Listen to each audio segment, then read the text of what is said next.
Yes friends, तो आज हम डिस्कस कर रहे हैं कि भाई वाई वैदिक एस्ट्रोलॉजी, यानी हमें वैदिक एस्ट्रोलॉजी ही क्यों पढ़ना चाहिए, क्या इंपॉर्टेंस है वैदिक एस्ट्रोलॉजी का। लेक्चर नंबर 2 है ये, क्योंकि कई स्टूडेंट ने पूछा कि सर एस्ट्रोलॉजी क्या है, वैदिक एस्ट्रोलॉजी क्या होती है एंड वेस्टर्न एस्ट्रोलॉजी बहुत से लोग पढ़ते हैं, दोनों में क्या डिफरेंस है। ठीक है, इस डिफरेंस को दिखाने के लिए हमने ये लिया हुआ है। हिंदी वर्जन है ये, इंग्लिश वर्जन आप मेरा देख सकते हैं, वो भी हम लेते हैं। ठीक है, उसके पहले हिंदी वर्जन में ले रहा हूँ, इंग्लिश वर्जन आप देखिएगा, that is also very important right. उसमें हमने काफ़ी डिस्क्राइब किया इंग्लिश वर्जन में, जिससे कि जो the people who are understanding English only they can understand that lecture series of mind. Now ये हिंदी वर्जन है, जिसमें हम ले रहे हैं कि भाई एस्ट्रोलॉजी हमारी जो वैदिक एस्ट्रोलॉजी है वो क्या है, क्या इसको वैदिक एस्ट्रोलॉजी क्यों कहती है। क्योंकि जैसे हम जानते हैं कि ये जो वेदाज होते थे, यानी वेद हैं, 4 वेद हैं, उसके उपवेदाज हैं, ठीक है, उपनिषदाज एक्सेट्रा एक्सेट्रा, बट हम वेदाज की बात करते हैं। वेदाज को पढ़ने के लिए सबसे पहले जो स्टूडेंट जाते थे ऋषियों के पास में, तो सबसे पहले वो कंडीशन रखते थे कि भाई you must be a capable person. तो सबसे पहले वो जज करते थे। वैसे तो वो आजकल लोग करते थे, साउथ इंडिया में भी करते हैं, काफ़ी जगह करते हैं कि स्टूडेंट्स की पहले हाउस को बनाते हैं। ठीक है, हाउस को बना के देखते हैं कि इसके अंदर कैपेबिलिटी है कि लर्न करने की, अंडरस्टैंड करने की कि नहीं, he will be a good disciple or good student or not. In case of dance classes, in case of music classes, a number of instances are there. उसकी बहुत सारे उदाहरण है, आप देखोगे बहुत सारे लोग कहते हैं कि हमें ऐसे ऐसे उन्होंने हमारा हाउस को बनाया, उसके बाद देखा। ये इंडिया की कंपोजिट कल्चर है, क्योंकि बिना एस्ट्रोलॉजी के इंडिया में कोई फंक्शंस वगैरह नहीं होते थे, I mean in ancient time.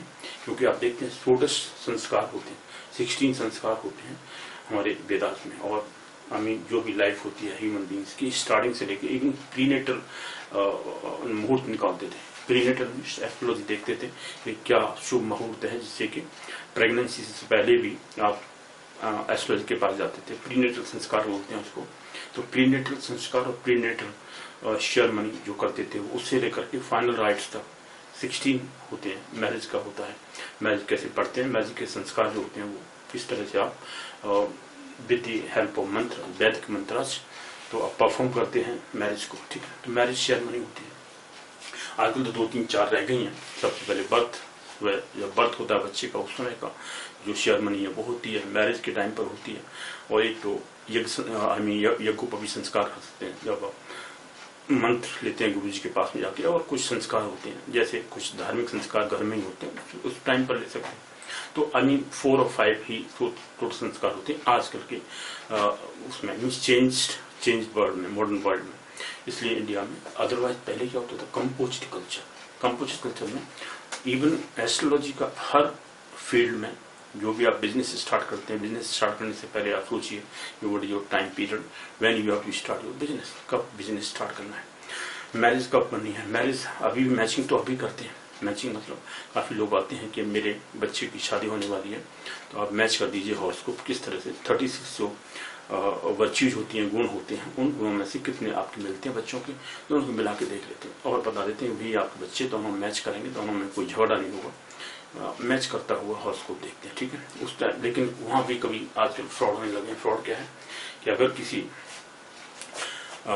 कई लोग जो आई मीन जिसको देखते हैं कि ये कैपेबल नहीं है, I mean the person who are incapable, वो जाते हैं गर्ल्स देखने के लिए, तो अपने लिए जो चॉइस करते हैं, जो भी है, वाइफ की तरफ से भी हो सकता है फ्रॉड, हस्बैंड की तरफ से भी हो सकता है, दोनों तरफ से हो सकता है। वो अपन डेट ऑफ बर्थ चेंज करके दे देते हैं। क्या करेंगे आप, पहले से चेक कर लेते हैं, थोड़ा बहुत जानते हैं, किसी और एस्ट्रोलॉजर से सलाह लिया आपने, और वो हॉरोस्कोप को चेंज करके दे देते हैं। ठीक है, चेंज करके आप गुण मिल जाते हैं और आप शादी कर लेते हैं। तो ये फ्रॉड हो सकते हैं, हानि होते हैं। पहले ऐसा नहीं होता था, पहले क्योंकि फीचर्स को देख के लोग बता सकते थे किस तरह से आपकी एस्ट्रोलॉजिकल प्रेडिक्शन हो सकते हैं। ठीक है, तो इस तरह से आपको ये 16 संस्कार जो होते थे, composite culture means every activity of human life was perform with the help of astrological predictions, astrological horoscope etcetera. आप एस्ट्रोलॉजी पास करते हैं हॉरोस्कोप हर चीज़ के एक्शन से पहले, और देखते हैं कि क्या टाइम पीरियड आपको चल रहा है कि नहीं चल रहा है, कैसे आप करेंगे, इसमें आपको बेनिफिट होगा नहीं होगा। क्योंकि हर चीज़ के पास में सोर्सेज लिमिटेड होती है। उस सोर्सेज को इन्वेस्ट करने से पहले आप सोचते हैं कि भाई इसको कहाँ लगाते हैं, ऐसा हमेशा होता था। ठीक है, अब ये चीज़ें वो लोग कहते हैं भाई कर्म करते जाओ, जो भी होगा देखा जाएगा, nothing else.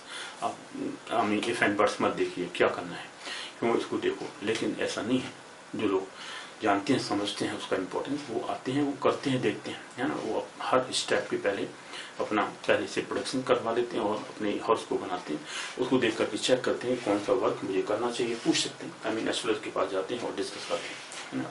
Lot of other things आते हैं, तो हम डिस्कस करेंगे इसके बारे में। अब लेकिन वेस्टर्न एस्ट्रोलॉजी और वैदिक एस्ट्रोलॉजी में क्या डिफरेंस है। कोई भी एस्ट्रोलॉजी वर्ल्ड में ज़्यादा पॉपुलर नहीं, मोस्टली वेस्टर्न एस्ट्रोलॉजी पढ़ते हैं, जो सूर्य सन को कहते हैं हेलियोसेंट्रिक, और ये है जियोसेंट्रिक। हमारी जियोसेंट्रिक ही होती है, जैसे geocentric, sorry geocentric, CENT, geocentric और हेलियोसेंट्रिक। वेस्टर्न एस्ट्रोलॉजी में सबसे मेजर डिफरेंस तो यही है कि हम लोग लग्न निकालते हैं, असेंडेंट निकाल के या लग्न निकाल के तब प्रोडिक्शन करते हैं। उनका प्रोडिक्शन बेस्ड होता है सन के ऊपर, सन की साइन देखते हैं, सन के साइन के हिसाब से वो प्लैनेट वो हॉरोस्कोप बना लेते हैं अपने आप। वो हॉरोस्कोप में कहाँ बाकी जो प्लैनेट बैठते हैं उनके लॉन्गिट्यूड दिए होते हैं, आप जानती हैं पंचांग या एफिमेरिस जो होती है इंग्लिश में, उसमें आप देख सकते हैं टाइम टेबल क्या लॉन्गिट्यूड है डिफरेंट प्लैनेट्स के एट दैट मोमेंट, ठीक है। उसको निकाल के आप फोरकास्ट कर सकते हैं, आई मीन हॉरोस्कोप को कास्ट कर सकते हैं। कास्ट करने के बाद में प्लैनेट्स की जो पोजीशंस होती हैं, आई मीन वेस्टर्न एस्ट्रोलॉजी के बारे में बता, उसको देख करके वो सिर्फ बॉडी के बारे में कौन कौन से आपके पार्ट्स क्या होगा, ये होगा, सन को देखते हुए, और I mean they are just predicting psychologically things, they can't predict, they are just talking about your body features etcetera etcetera, only psychologically they will, और I mean those people are just telling you. लेकिन हमारे यहाँ वैदिक astrology में क्या होता है, prediction भी कर सकते हैं। प्रोडिक्शन मेजर पार्ट होता है, प्रोडिक्शन की हेल्प से आप फ्यूचर के बारे में बता सकते हैं, प्रेजेंट पास्ट फ्यूचर एवरीथिंग बता सकते हैं आप। जब से आपका बर्थ हुआ, किस फैमिली में बर्थ हुआ, कैसे आपके भाई बहन हैं, पेरेंट्स कैसे हैं, कितने और चांसेस हैं आपकी फ्यूचर लाइफ में, ये बहुत सारे इसके लिस्ट वो हैं, इंस्टेंसेस एग्जाम्पल्स बहुत सारे मिलेंगे आपको। हर आप देखोगे हमारे जितने भी स्क्रिप्चर्स हैं शास्त्र में, वही कंपोजिट कल्चर कह रहा हूँ, Indian culture is composite culture. Composite culture means हर आप स्क्रिप्चर पढ़ोगे, हर स्क्रिप्चर में ज्योतिष के बारे में आपको मिल जाएगा, एस्ट्रोलॉजी के बारे में आपको हर जगह मिल जाता है। राम का जन्म कब हुआ, क्या उसका नक्षत्र था, उसमें क्या डेट ऑफ बर्थ थी, क्या टाइम था, क्या उसमें पोजीशन थी, कॉन्स्टलेशंस की, नक्षत्राज की, कौन से प्लैनेट कहाँ बैठे होते हैं, उनकी भी हॉरोस्कोप है। राम की भी है, लॉर्ड राम की भी है, लॉर्ड कृष्णा की भी है। जितने भी हमारे स्क्रिप्चर्स मिलेंगे आप उन सब में सबके बारे में बताया हुआ। Even Mahabharata, you can find Lord Krishna's birth horoscope, you can find in which nakshatra Arjuna was born, in which nakshatra Jyeshtha nakshatra Yudhishthira was born, right? Bhim was born in this and that. So everything is given about their burning, I mean their in which nakshatra they took birth. So that is the point. I mean every scripture of ours, they are talking about astrology. So astrology is found in every bread and butter of, it's the bread and butter of Indians, right? Initially, up to the ancient time, we are practicing astrology, right? So astrology, Indian astrology or Vedic astrology, and why this is known as Vedic astrology? क्यों कहते हैं वैश्य को Vedic astrology? हम कह रहे हैं Vedic astrology, कोई कहता है simply ज्योतिष कह देते हैं, Indian astrology, Hindu astrology and Vedic astrology, whatever you like, but we call it Vedic astrology क्योंकि ये वेद का एक अंग होता है। जो 6 अंग होते हैं वेदों के, है ना। वेद को पढ़ने के लिए पहले जो ऋषि लोग होते थे, स्टूडेंट्स को सेलेक्ट करने से पहले, बताने से पहले वेदास के बारे में, सबसे पहले उसको स्टेप बाय स्टेप जो 6 उसके पार्ट्स होते हैं, लास्ट में ज्योतिष लेते थे, है ना। Jyotish is the 6th part of Vedic astrology, I mean Vedas. There are 6 anga, जो षडांगा जो कहते हैं, shadang mean 6 organs of Vedas. कौन कौन से 6 ऑर्गन्स होते हैं? शिक्षा, राइट। पहले आप कुछ भी बोल दीजिए कि लास्ट में आप ज्योतिष बोलते हैं, 6th पार्ट इज ज्योतिष। उससे पहले 5 को आप कैसे बोल सकते हैं? पहला शिक्षा होता है, उसके बाद में बहुत से छंद बोलते हैं, देन व्याकरण, देन कल्प, निरुक्ति, और निरुक्त देन कल्प लास्ट में कह देते हैं। और we can say that first is Shiksha, then Nirukta, और सेकंड कल्प ले लीजिए, कल्प, निरुक्त, छंद, व्याकरण एंड ज्योतिष। 6 पार्ट्स होते हैं। इन सब के बारे में मैं बताऊंगा क्या क्या इसमें पढ़ाया जाता था, यानी वेद को समझने के लिए सबसे पहला है शिक्षा। शिक्षा मीन्स किस तरह से आप वर्ण, स्वर, मंत्रास किस तरह से प्रोनाउंस करेंगे, उनका प्रोनाउंसिएशन क्या होगा वेदों का, किस तरह से आपको प्रोनाउंस करना हर वर्ड को, है ना। तो स्वर, व्यंजन, एवरीथिंग, और स्वर, मंत्रास और वर्सेस किस तरह से आपको प्रोनाउंस करने, हर चीज को समझाते हैं। उसके अंदर शिक्षा होती थी, पहले शिक्षा दी जाती थी वेदों को समझने के लिए। First part is Shiksha. Then आते हैं आप पहले कल्प ले लीजिए। कल्प क्या होता था? कल्प में रिचुअलिस्टिक पार्ट होता है। कल्प के अंदर किस तरह रिचुअल परफॉर्म करेंगे मंत्रों को बोलने के बाद में, what is the ritualistic process, किस तरह से आप सेरेमनी, कहीं जाके आपको सेरेमनी करनी है, किसी के यहाँ जाकर के प्रोग्राम करना है कोई, है ना, जैसे ज्योतिष से रिलेटेड मंत्र मुहूर्त निकालना है, कुछ भी करना है, कोई सेरेमनी करनी, जैसे वर्ष सेरेमनी है ना, और जन्म सेरेमनी बोलते हैं, जन्म सेरेमनी है, शादी के टाइम की सेरेमनी है, वो करनी है, तो उस समय मंत्र आप किस तरह पढ़ेंगे वेदों के, वो सब समझाते हैं कल्प के अंदर। ठीक है, प्रोनाउंसिएशन। छंद में क्या होता है? छंद में लिरिकल, किस तरह से आपको छंद को प्रोनाउंस करेंगे, किस तरह से आप पोइम्स और मंत्रास को पढ़ेंगे, that is lyrical pronunciation of that means chhandas. छंद को कहाँ कॉमा लगाना, किस तरह बोलना है आपको, how loudly, slowly, this is how chhandas are there. Then Nirukta. Nirukta में क्या होता है? डिफिकल्ट जो वर्ड्स होते हैं, आपको डिफिकल्ट वर्ड्स को किस तरह से प्रोनाउंस करेंगे, सेपरेट करके, संधि विच्छेद करके, किस तरह संस्कृत के वर्ड्स को आप समझेंगे, ये निरुक्त में पढ़ा जाता है। व्याकरण आप जानते हैं, ग्रामर। ग्रामर में किस तरह से सब पहले हम उत्तम पुरुष, मध्यम पुरुष और प्रथम पुरुष, मध्यम पुरुष, उत्तम पुरुष, ये 3 पुरुष लेते थे। इन तीनों पुरुषों को करते हुए, समझाते हुए, किस तरह से उनको प्रोनाउंस करना, साथ वर्ब क्या है कि क्या है, किस तरह से आपको यूज करना, सेंटेंस बनाने, इस तरह से आपको पूरा उसका ग्रामर की हेल्प से, है ना, वेदास को पढ़ते हैं। ग्रामेटिकली अगर आप कोई पोएम पढ़नी है, मंत्र पढ़ना है, वर्स प्रोनाउंस करना है, तो किस तरह करेंगे, किस तरह से ग्रामेटिकली वो करेक्ट होगा। ग्रामर का पोर्शन व्याकरण में आता है। ठीक है, ये आपने 6 अंग पढ़ लिया। क्या क्या? शिक्षा, कल्प, निरुक्त, छंद एंड व्याकरण, राइट। ये हमने 5 पार्ट्स लिए। 6th पार्ट इज ज्योतिष। ज्योतिष को हम एस्ट्रोलॉजी को लास्ट में रखते थे।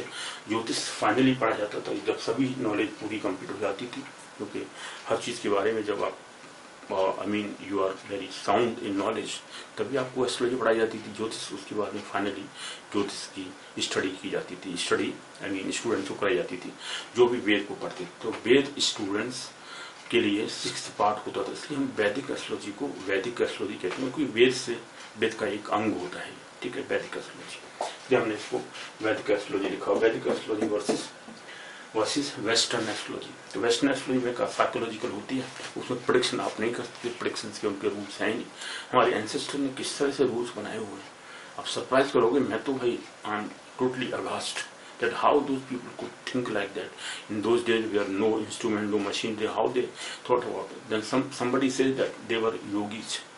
They could think about, they could reach up to the other planets and how those planets are influencing the people. Inner things of planets they could understand. Okay, a lot of theory the people give regarding how the ancestors, the rishis, they talk about this. Okay, one sunrise to second sunrise उनका वो होता था। Sunrise जैसे होता था उसके हिसाब से उन्होंने टाइम बर्थ निकालते थे, किस तरह निकालते थे।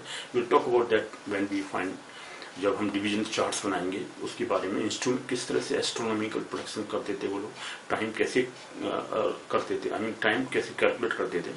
वन सनराइज से दूसरे सनराइज तक 24 आवर्स का जो टाइम होता था, सन को देख करके वो टाइम निकालते थे। किस तरह से सनराइज के हिसाब से नेक्स्ट सनराइज तक किस तरह से टाइम टेबल निकालते थे, 100% ट्रू होता था। क्योंकि उनकी जितने भी प्रोडक्शन शास्त्रों में लिखा हुआ है, उसमें लिखा हुआ है, एंड डिफरेंट काइंड के वुमेन्स होते थे, है ना, किस तरह से आपके अंग फड़कते हैं, क्या थ्रोबिंग ऑफ दी ऑर्गन्स होती थी, उसको देख करके भी दे कुड प्रोडक्ट कि भाई आपके साथ ऐसा होने वाला है ना।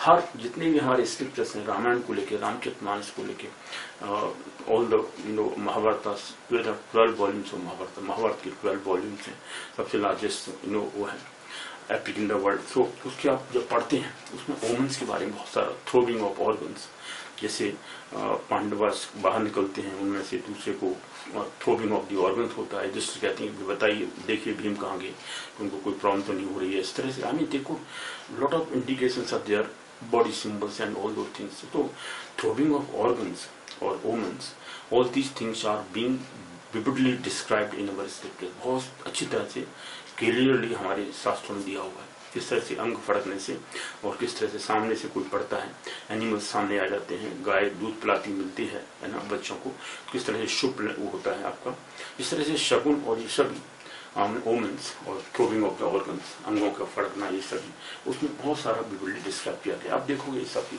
तो astrology is a composite culture, astrology is a part of Indian composite culture. Her scriptures के अंदर इसके बारे में डिस्क्रिप्शन है, कोई भी किसी से अछूता नहीं है, मीन्स सेपरेटेड नहीं है। We can not separate any scripture from the Jyotish और एस्ट्रोलॉजी। एस्ट्रोलॉजी हर जगह मिलेगी आपको, हर शास्त्र में जितने इंडियन शास्त्र हैं, यही तो इंडिया की वो है आई मीन स्पेशल थिंग, क्योंकि वैदिक एस्ट्रोलॉजी काफी एनलार्ज्ड है। आई मीन इसको पढ़ने के लिए काफी टाइम चाहिए, डिवोशन चाहिए और सम हेरिटेज भी लोगों को मिल जाता है। काफी लोग जैसे हम लोगों को काफी चीजें बचपन से मिल गई थी, स्टार्टिंग से पेरेंट्स द्वारा ये सभी कॉम्बिनेशन मिल जाता था। ग्रैंड पेरेंट्स गुरुजी द्वारा आते थे इधर उधर से, उनके साथ डिस्कशन हो जाता था। I mean lot of things we got from our gurus or kul gurus or all those people who were just delivering their lectures before us, and that what is this and that, and we were just imagining that how these people can predict like that, okay, and but they were predicting with 100% surety. So this is how we just what you got not enchanted, attracted towards the astrology. So this is how astrology. And since then we are just studying a lot of things have been devoted, a lot of experience has been obtained, and predicting about number of colleagues, number of students, mostly professional students are there, chief engineers, managers, doctors. I found a lot of chief engineers who were going to USA, UK and different countries of the world. Okay, they were going to get higher degrees or going professional, getting jobs in foreign country. They were studying for IELTS, TOEFL, GMAT, GRE, SET, all these competitive examinations. We have taught English, maths, reasoning, critical reasoning, analytical reasoning, all logical reasoning, all kinds of reasoning, mathematics, English, and all those things. Okay, so all those students I have found, or I have just dealt with them, predicted about their life, about their future. So and they were so much, alarmed. They were so much grateful to my predictions and all those things. So a lot of experience we have obtained. So this is how the people have to obtain a lot of experience, तभी वो predict कर सकते हैं। prediction के लिए आपको काफी study चाहिए, है ना, lot of study, बुक्स पढ़नी है बहुत सारी, आपको रूल्स पहले समझिए। Astronomical study is must, without mathematical study और किस तरह से आपको हॉर्स को बनाना है, किस तरह से आपकी डिग्रीज के हिसाब से प्लैनेट्स की स्ट्रेंथ देखनी है, प्लैनेट की स्ट्रेंथ कैसे आएगी, डिवीजन चार्ट का क्या इंपॉर्टेंस है। डिवीजन चार्ट जो बनते हैं D1 से लेके D60 तक, 20 डिवीजन चार्ट्स होते हैं। मैं उसके बारे में सोचूँ तो पहले तो हम डिफरेंस देखते हैं कि भाई वेस्टर्न एस्ट्रोलॉजी और वैदिक एस्ट्रोलॉजी, क्यों आपको वैदिक एस्ट्रोलॉजी में ज़्यादा इंटरेस्ट लोगों को आता है। World over now people are so much attracted towards Vedic astrology. Vedic astrology के लिए लोग बहुत सारी स्टडी करते हैं, USA, UK. I found number of people are learning from USA, from Russia also. Russian people are so much learning. Okay, so almost people from all over the world, they are attracted towards Indian astrology or Vedic astrology, Jyotish. They are studying in Indian words, vocabulary. They are having all kinds of. We are not. We are just not forgetting, but we understand that. So they are taking every names of the signs like Rasis in Hindi, in Sanskrit language, Singh Rasi, ऐसे कर्क राशि, all those things they are learning in the same way. Okay, but we are taking them in English also. कर्क राशि को क्या बोलते हैं, cancer sign बोलते हैं, तो इंग्लिश में कैंसर साइन। तो ऑल दीज जितने राशियां हैं वो सब हिंदी में भी पढ़ रहे हैं, संस्कृत में पढ़ते हैं लोग। ओरिजिनल जो वर्ड्स हैं हिंदी के, I seen number of Russian people, they are learning everything in Hindi, in Sanskrit language, right. तो आप देखेंगे कि एस्ट्रोलॉजी में, वैदिक एस्ट्रोलॉजी में क्या क्या रिक्वायरमेंट होती है। मैं आपको बेसिक्स स्टार्टिंग से ले रहा हूँ, क्योंकि इंपॉर्टेंस क्या है एस्ट्रोलॉजी का, इंपॉर्टेंस बता रहा हूँ आपको, इस तरह से आपको डिफाइन करना है। और ये वैदिक एस्ट्रोलॉजी नेचुरली, क्योंकि वेद का एक अंग होता है, 6th पार्ट है ये वेद का। वेद को पढ़ने से पहले स्टूडेंट्स एस्ट्रोलॉजी को जानते थे, समझते थे, क्योंकि तभी उनको वेदास की नॉलेज दी जाती थी ऋषियों के द्वारा। ओके, तो ये इसलिए इसको वैदिक एस्ट्रोलॉजी और षडांग, ये 6th अंग है। और there are 6 organs of Vedas, जैसे मैंने यहाँ लिख दिया, शिक्षा, छंद, व्याकरण, निरुक्त, कल्प एंड ज्योतिष, 6 पार्ट है ज्योतिष एस्ट्रोलॉजी, ठीक है। इसके बारे में हम जैसे मैंने अभी बता दिया आपको कि ये 6 अंग होते हैं, ठीक है। उनको मैं देखा भी नहीं, लिख रखा है जिससे कि आप नोट कर पाए इंग्लिश में, ठीक है। शिक्षा, छंद, छंद मीन्स लिरिकल अटरेंसेस, छंद जैसे छंद पढ़ते हैं आप लोग, कोई भी छंद पढ़ते हैं आजकल संस्कृत में मंत्र छंद होते हैं। शिक्षा, शिक्षा मीन्स जो बेसिक नॉलेज है स्वर की, व्यंजन की और वर्ड्स की, है दैट इज स्वर, वर्णाज, राइट। एंड देन मंत्राज, तो उनके बारे में जो बेसिक शिक्षा होती थी वो शिक्षा दी जाती थी, फर्स्ट पार्ट शिक्षा का होता था। देन मैं छंद ले लिया पहले सेकंड पार्ट में, अदरवाइज बहुत सी बुक में कल्प दिया होता है, देन निरुक्त लेते हैं। तो शिक्षा, कल्प, निरुक्त, छंद, व्याकरण एंड ज्योतिष। ज्योतिष लास्ट में 6 पार्ट ही आता है, लास्ट में ज्योतिष पढ़ा जाता था क्योंकि ज्योतिष को चाहिए आपको mathematical knowledge basic, and then उनके बारे में प्लैनेट्स की पूरी what you call geocentric, heliocentric, all kinds of things we have to understand. Longitude latitude कैसे निकालते हैं, किस तरह से उनकी डिफरेंसेस निकालते हैं, किस तरह हॉरोस्कोप बनता है और डिवीजन चार्ट्स बनते हैं, इसलिए उसकी बेसिक नॉलेज जानने के लिए सबसे पहले ये सभी वेदों को वेदाज को पढ़ते थे वो लोग, चारों वेद की नॉलेज होती थी, शिक्षा वगैरह लेके। शिक्षा, छंद, व्याकरण, निरुक्त, कल्प, ये सभी 5 अंग पढ़ने के बाद तब उसकी शिक्षा दी जाती थी। 6 पार्ट हो, ठीक। तो ज्योतिष 6 पार्ट, एस्ट्रोलॉजी इसलिए वैदिक एस्ट्रोलॉजी में कह रहा हूँ ना। जैसे मैंने बताया वेस्टर्न एस्ट्रोलॉजी में साइकोलॉजिकल स्टडी होती है, ज्यादा प्रोडिक्शन वगैरह नहीं कर पाते, ऐसे ही प्रोडिक्शन कह सकते हैं, otherwise they are not 100% sure. But we people are, if your date of birth, time of birth, place of birth are true 100% correct, then we can predict about the future life. And I have seen, I have seen number of people. I mean, whenever right period comes, then I just suggest that sometime जब आपका अच्छा period आता है, तो जैसे मैं कहता हूँ लोगों को कि आपको बताने वाले मिल जाते हैं। I mean, आप अपने आप एफर्ट्स नहीं कर रहे, लेकिन एफर्ट्स करने से पहले ही आपके कोलीग ने आपको इन्फॉर्मेशन दी, अरे यार यहाँ क्यों नहीं अप्लाई करते हो, ये आप अप्लाई कर दो, ये बहुत अच्छी जॉब लगी आपके लिए, आप इसको अप्लाई कर दीजिए। तो और आपको ये बुला रहे हैं, आप आई mean you get information not from your self but from your surroundings. बाकी लोग आपको इन्फॉर्म कर देते हैं आके, आप यहाँ जाइए, ऐसा करिए, वो करिए। और जब आपका एग्जैक्ट टाइम आ जाता है तो एप्रोप्रिएट टाइम आने से पहले, जैसे हमने कई बार प्रोडिक्शन की हो, लोग कहते हैं कि यार आपने सही बता दिया, टाइम से एग्जैक्टली जॉब मिल गई और लोगों ने हमें बताया, हमें पता ही नहीं था, हम तो भूल गए थे भी अप्लाई करें नहीं कर, हम डर रहे थे, लेकिन कोलीग ने बता दिया या प्रिंसिपल ने बता दिया, हमारे जो हेड ऑफ द ऑफिस उन्होंने बता दिया कि आप ऐसे अप्लाई करो ना, इस तरह से करो, and they help me and I have got the job, I have got the opportunity, this is I have got the business. So I mean different kind of when you appropriate time comes. जैसे मैंने कहा कि हमेशा कोई भी चीज astrology जब को जानने के लिए सबसे पहले आपकी, जैसे मैंने बताया 3 थिंग्स होती हैं वैदिक एस्ट्रोलॉजी में। सबसे पहले पोजीशन ऑफ द प्लैनेट, जैसे मैं इनके बारे में जो 10 पॉइंट्स मैंने लिए हुए, 10 characteristics and differences of the, इनके बारे में प्रैक्टिस, उसके बाद में बहुत सारी बातें। I mean if I continue for speaking regarding astrology, the basics, merits, demerits and what are requirements for that and everything, तो इसको मुझे बोलते बोलते काफी टाइम लग जाएगा। I mean I can not stop for number of days, not hours, number of days I can speak about astrology and its merits and demerits, right?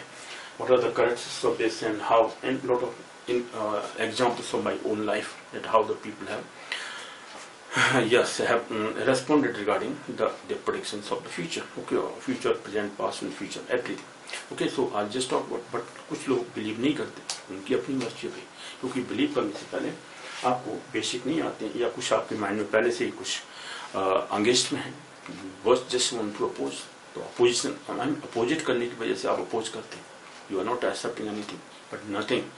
We people are not opposite to anything, we can accept anything, if there is good thing we can accept from anything.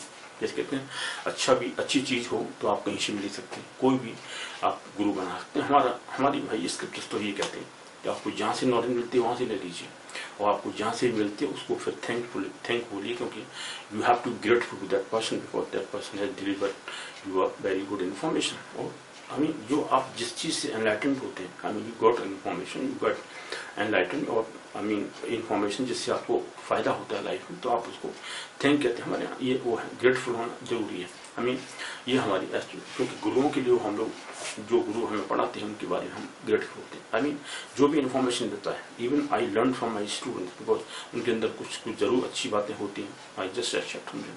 तो be every stage of a person is a learning stage. We are just committing errors to average human, जैसे गलती करना मानवता है, हम लोग मानव है, गलती करते हैं, उनसे आप लर्न करते हैं। Next time you are not going to commit the same kind of mistake. Mistake करने से पहले आप गलती कर सकते हैं, कोई भी कर सकता है, हर नोबडी इज परफेक्ट। तो मैं बता रहा था कि वेस्टर्न एस्ट्रोलॉजी और वैदिक एस्ट्रोलॉजी में क्या डिफरेंस है। वैदिक एस्ट्रोलॉजी क्योंकि इसका प्रोडक्टिव जो पार्ट है ना, प्रोडिक्शन करने वाला, फ्यूचर जो आप फोरकास्ट करते हैं, फ्यूचर के बारे में बताते हैं, ये वाला जो सेक्शन है वो वर्ल्ड ओवर कहीं किसी और एस्ट्रोलॉजी में नहीं। जो भी लोग जानते हैं टेक्निक वो करते हैं, लेकिन हमारी वैदिक एस्ट्रोलॉजी में सबसे पहली बात है, पहले तो गणित, जैसे में गणित ज्योतिष होता है, जो फलित ज्योतिष है, दो पार्ट होते हैं एस्ट्रोलॉजी के हमारे यहाँ। क्या गणित ज्योतिष means astronomical calculations and everything, longitude निकालना, लैटिट्यूड निकालना, प्लेस का बर्थ, डेट ऑफ बर्थ का, आई मीन प्लैनेट्स का किस तरह से लॉन्गिट्यूड निकालें और प्लेस का निकालते हैं, लॉन्गिट्यूड लैटिट्यूड, तो उसके हिसाब से आप हॉर्स को बनाते हैं, ठीक है, डिवीजन चार्ट बनाते हैं। तो उसके लिए मैथमेटिक्स चाहिए आपको, एस्ट्रोनॉमिकल कैलकुलेशन एक्सेट्रा, तो उसके लिए मैथमेटिक्स। उसके लिए गणित ज्योतिष, इसे सिद्धांत बोलते थे इंग्लिश में, वो हिंदी में संस्कृत में सिद्धांत, जैसे सूर्य सिद्धांत है ना, पितामह सिद्धांत, वशिष्ठ सिद्धांत, नंबर 18 सिद्धांत उनमें से 5 लगभग अच्छे माने जाते हैं, ठीक है।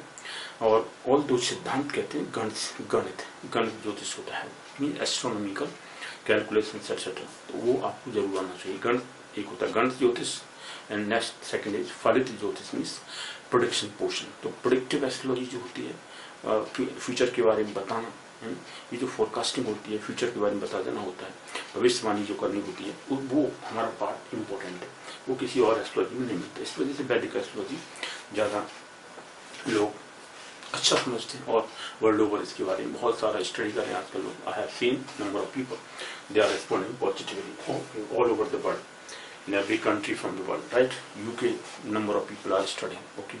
Even USA, a lot of people are teaching, learning, everything is going on, and even they are, selling Vedic oil. Vedic oil भी सेल करते हैं। वैदिक के नाम से तो बहुत सारी चीजें एकदम पब्लिक होंगी, जैसे कहते हैं वेस्टर्नाइजेशन, ईस्टर्नाइजेशन। हमारे इंडियंस, हम लोग जो हैं काफी जो न्यू साइंटिस्ट बनते हैं, वो लोग एकदम वेस्टर्न कंट्रीज को फॉलो करते हैं। They are not even getting anything from Indian, they criticize them.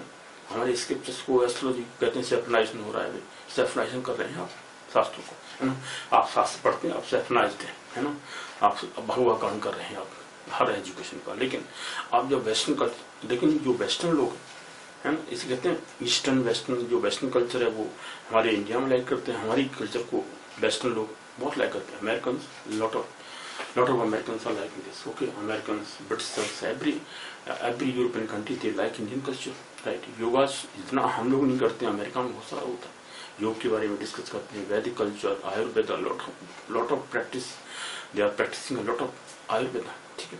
Natural जितने भी मेडिसिन वगैरह हैं इंडिया की, they are being widely spread all over the world, and people are liking that, क्योंकि उनको बेनिफिट होता है।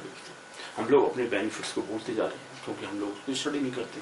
हमें लगता है भाई हम लोग एकदम पुरानपंथी हो जाएंगे, नहीं, we are going backward. This is not backward, ऐसे कुछ लोग कहते थे, भाई आप क्या करते हैं, you do not take onion and garlic even this and that, तो यू पीपल आर जस्ट लोग कह रहे हैं चंद्रमा पर जा रहे हैं, आप ये भी नहीं करते हो, आई मीन आप ओनियन गार्लिक भी नहीं लेते, क्या मतलब इसका।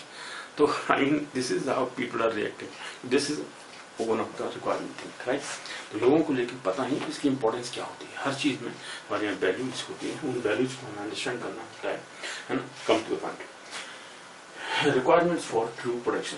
तो क्या है रिक्वायरमेंट ट्रू प्रोडक्शन के लिए? जैसे मैंने बताया आपको, सबसे पहले डेटा होता है। ज्योतिष में अगर आपका डेटा नहीं है, you will commit errors, okay, तो आपकी प्रोडक्शन सही नहीं जाएगी। To know the basic influence, अच्छा ये रिक्वायरमेंट फॉर ट्रू प्रोडक्शन ज्योतिष। तो पहले तो था वैदिक एस्ट्रोलॉजी में क्या डिफरेंस मैंने बता दिया आपको, गणित ज्योतिष और फलित ज्योतिष होता है। हमारे यहाँ फलित उसके खाली वेस्टर्न एस्ट्रोलॉजी में सिर्फ साइकोलॉजिकल प्रोडक्शन होता है, मीन्स गणित ज्योतिष होता है। Astronomically they are calculating everything, finding longitude, okay, no problem, but they can't predict, right. So फलित ज्योतिष हमारी वैदिक एस्ट्रोलॉजी का एक सेकंड पार्ट है जो कि इम्पोर्टेंट है, जो कि कहीं नहीं मिलता। रिक्वायरमेंट फॉर ट्रू प्रोडक्शन, ठीक है। ट्रू प्रोडक्शन के लिए क्या रिक्वायरमेंट होती है? सबसे पहली बात मैंने कहा exact time of birth, date of birth, place of birth होना चाहिए। डिफरेंट हुआ तो आप नहीं निकाल सकते, करेक्ट नहीं कर सकते।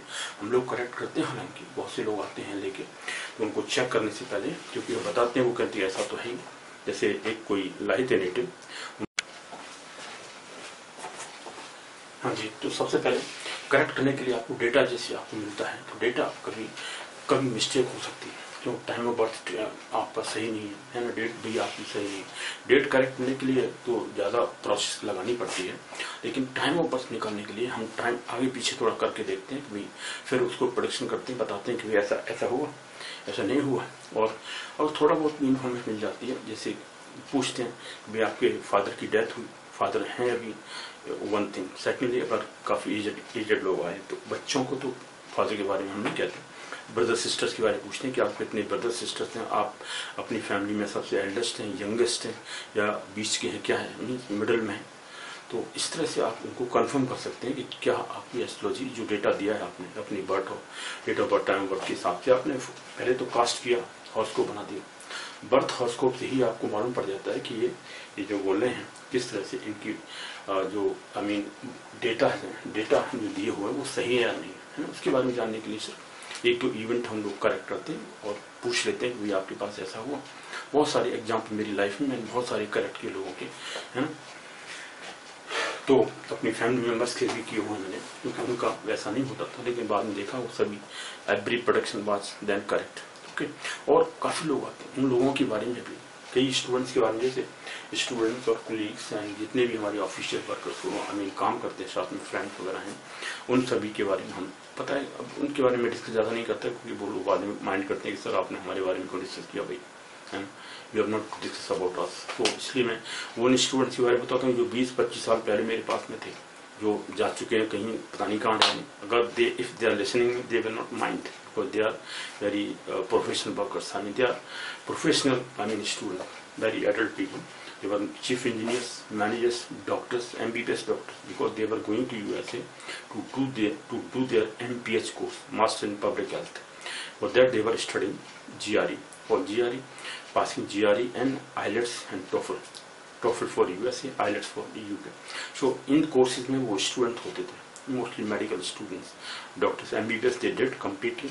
After that they were going for MPH, Master in Public Health. तो उन स्टूडेंट्स के बारे में कुछ स्टूडेंट जो इंटरेस्टेड होते हैं, हम जान जाते हैं कौन इंटरेस्टेड है कौन सा नहीं है, थोड़ी बहुत डिस्कस करते हैं एस्ट्रोलॉजी के बारे में, तब वो उनकी जो बातें होती हैं उससे मालूम पड़ जाता है कि दे आर इंटरेस्टेड और नॉट इंटरेस्टेड, तब उनके बारे में डिस्कस कर लेते हैं। आप जैसे कई स्टूडेंट हमारे काफ़ी मायूस से लगते हैं, और उनकी जो activities and they are showing that they are not feeling bad, उनसे पूछते हुए क्या प्रॉब्लम, कोई प्रॉब्लम है क्या, बोलते हैं हाँ सर कुछ ऐसा ही प्रॉब्लम है। कई स्टूडेंट्स के बारे में बताएं, उसके बाद फिर उनके बारे में बताते हैं कि आप अगर ऐसा करते हैं तो ऐसा हो जाएगा, तो उनको प्रोडक्शन लेने के लिए डेट ऑफ बर्थ वो दे देते हैं बाद में। फिर उनको काफ़ी प्रोडक्शन किया हमने, इसके बारे में आप ज़्यादा डिस्कस नहीं करेंगे क्योंकि टाइम इतना नहीं है ना, कम टू द पॉइंट। तो थर्ड है to know the basic influences of respective planets. जो रेस्पेक्टिव प्लैनेट्स होते हैं हॉरोस्कोप में कहाँ बैठे हैं, क्या है उनकी जो आपके रेस्पेक्टिव प्लैनेट्स की क्या नेटिव क्या इन्फ्लुएंस है ना नेटिव के ऊपर। सबसे पहले कितने स्ट्रेंथ है प्लैनेट्स जो आपके हॉरोस्कोप में बैठे हुए हैं, ये जो वो है स्ट्रेंथ जानना। एक्सल्टेड प्लैनेट है, डेबिलिटेटेड है मीन्स नीच के हैं, ऊंच के हैं, उच्च का है, वक्री है, डायरेक्ट है, क्या है उन प्लैनेट्स की जो कंडीशन होती हैं, पोजिशन इन द हॉरोस्कोप। क्या एक्सल्टेड प्लैनेट है, एक्सल्टेशन की तरफ जा रहा है, एक्सल्टेड डिग्री को क्रॉस कर गया है ना। अब एक्सल्टेशन की जो डिग्री है एक्चुअल उससे आगे बढ़ गया है क्या, तो रिजल्ट थोड़ा सा डिफरेंट आएंगे। एक्सल्टेशन की तरफ जा रहा है या फुली एक्सल्टेड है, एकदम एक्सल्टेड डिग्री के पास है, तो रिजल्ट अच्छा आता है। कभी स्ट्रेंथ पर डिपेंड करता है, अगर आपकी मून की स्ट्रेंथ भी कम है, मून अच्छा स्ट्रांग नहीं है, तो बहुत से लोग अच्छा पीरियड आती है भी काम नहीं कर पाते हैं, क्योंकि मून की स्ट्रेंथ उनकी अच्छी नहीं। they couldn't do the efforts, they couldn't take the endeavors or tasks they couldn't do. The reason was they are not good at mentally they were not strong, क्योंकि मून की position उनकी अच्छी नहीं है। जैसे कई ऋषि कहते हैं कि मून अगर स्ट्रांग है तभी आपका कभी कभी काम कर जाते हैं। Your time period is also working then. Okay, तभी आपका एफर्ट्स अच्छा होता है। और मून की पोजीशन गलत है, कम है, वीक है, वीक है, अगर वीकर है तो आप कोई स्टेप नहीं लेंगे, आप काम ही नहीं करेंगे, आप चुपचाप बैठे रहेंगे आलस में, है। इस तरह से मून की पोजीशन। तो स्ट्रेंथ सबसे पहले know the basic influences of respective planets on the native plane. सबसे पहले क्या इन्फ्लुएंसेस है हर प्लैनेट का आपके हॉरोस्कोप में, ठीक है। जैसे मैंने यहाँ लिखा हुआ कि the position of planets in horoscope of a native. Position of planet हमेशा, जैसे मैंने कहा, ये हर प्लैनेट जो होता है उसकी 3 एक्टिविटीज होती हैं हर प्लैनेट की। जैसे गॉड की होती है, गॉड के 3 फॉर्म्स होते हैं, ब्रह्मा विष्णु महेश। सिमिलरली प्लैनेट की भी 3 पोजीशंस होती हैं। ब्रह्मा मीन्स क्रिएटिव है, जनरेटिव है, बिल्ड दैट जो प्लैनेट की पोजीशन है वो प्लैनेट आपके लिए अच्छा है, एक्टिव है, आई मीन जनरेट करने वाला है, कुछ क्रिएट करेगा लाइफ में आपकी मीन्स हेल्प करेगा, आपको क्रिएटिव बनाएगा, क्रिएटर है वो आपका प्लैनेट, आपकी स्ट्रेंथ को और बढ़ाएगा, इंक्रीज करेगा, that is creative, right. Creator और जनरेटिव प्रॉपर्टी, जनरेटिव ब्रह्मा, तो ब्रह्मिक वैल्यू है उसके अंदर, ब्रह्मिक पावर है, क्रिएटिव है, right. Vishnu means care taking और prosperous, care taking, you are being taken care of by the planet. जैसे टाइम आता है उस प्लैनेट की केयर की वजह से आपको स्ट्रेंथ मिल जाती है और आपका टाइम पीरियड एग्जैक्ट जाता है, उसमें आपको काफी आई मीन प्रॉस्पेरिटी बढ़ती है, प्रॉस्परस लाइफ हो जाती है आपकी उसी पीरियड में। दिस इज हाउ विष्णु की वो है। तो प्लैनेट की जो कंडीशन है, सेकंड पार्ट है Vishnu, I mean Vishnu is care taking और प्रॉस्पेरिटी बढ़ती है आपकी उस समय। तो विष्णु के टाइप से आपका केयर टेकिंग हो जाती है। The planets is caretaking in your horoscope is working as a Vishnu, Lord Vishnu, Lord Brahma and Shiva. Shiva means Mahesh. Brahma, Vishnu, Mahesh Shiva. Lord Shiva is destroyer. तो planet भी destroyer आपके horoscope में हो सकता है।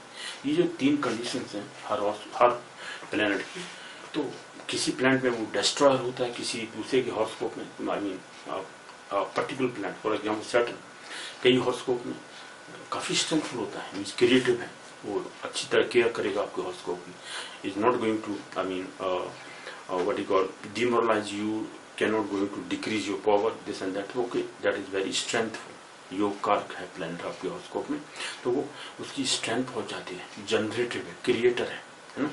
इस तरह Saturn की जो पावर है कई हॉरोस्कोप में अच्छी नहीं होती, डिस्ट्रॉयर होता है, किसी में क्रिएटिव होता है, किसी में जनरेटर होता है, किसी में प्रॉस्पेरिटी बढ़ाता है। इस तरह से हर प्लैनेट के बारे में आपको समझना होता है, ठीक है। इसके लिए कंडीशंस होती हैं, बताएंगे बाद में। अब पहले आप ये समझिए कि position of planet in horoscope तो हमने समझ लिया, ब्रह्मा विष्णु महेश की क्या एक्टिविटी है प्लैनेट की आपके हॉरोस्कोप में। ये डिफरेंस हम लोग जानते हैं हमारी आई मीन वैदिक एस्ट्रोलॉजी, ये सब जो प्लैनेट की पोजीशंस होती हैं, पोजीशंस की वजह से हर प्लैनेट के अंदर स्ट्रेंथ है, नहीं है, कम है, मिडिल टाइप की है, या जनरेटिव एक्टिविटीज है उसकी, एंड डिस्ट्रॉयर है या केयर टेकर है आपके हॉरोस्कोप में। ये जानकर ही आप प्रोडिक्ट कर पाते हैं। प्रोडिक्शन करने के लिए थोड़ी सी आपको हल्की नॉलेज चाहिए, बेसिक्स चाहिए, बेसिक समझने के लिए आपको थोड़ा स्टडी करनी पड़ती है ना, lot of study. And I am teaching for the last 35-40 years, right? Okay, almost all the subjects I teach, management subject, engineering subject, chemistry, physics I have taught, English I have taught for a number of years, 25 years, right? Mathematics, I'm basically a mathematician. So mathematics is my life. Because mathematics, then management course, almost all the subjects of management I have taught. Right? So managing people, English communication, English business communication, English communication, business law, right? Business law, corporate legal environment, we have taught a number of times. I mean, management, all the subjects of management I have taught. So I understand the student's capability, how they are, what kind of strength the student is having. I can understand that from his activities, from his capabilities, from his understanding, from his reaction and everything. This is how all the planets are giving you strength. So similarly, okay, so we have to understand the position of the planet in your horoscope, whether they are creative, they are destroyer, they are caretaker or prosperous, will give you prosperity. That planet will give you prosperity in its period.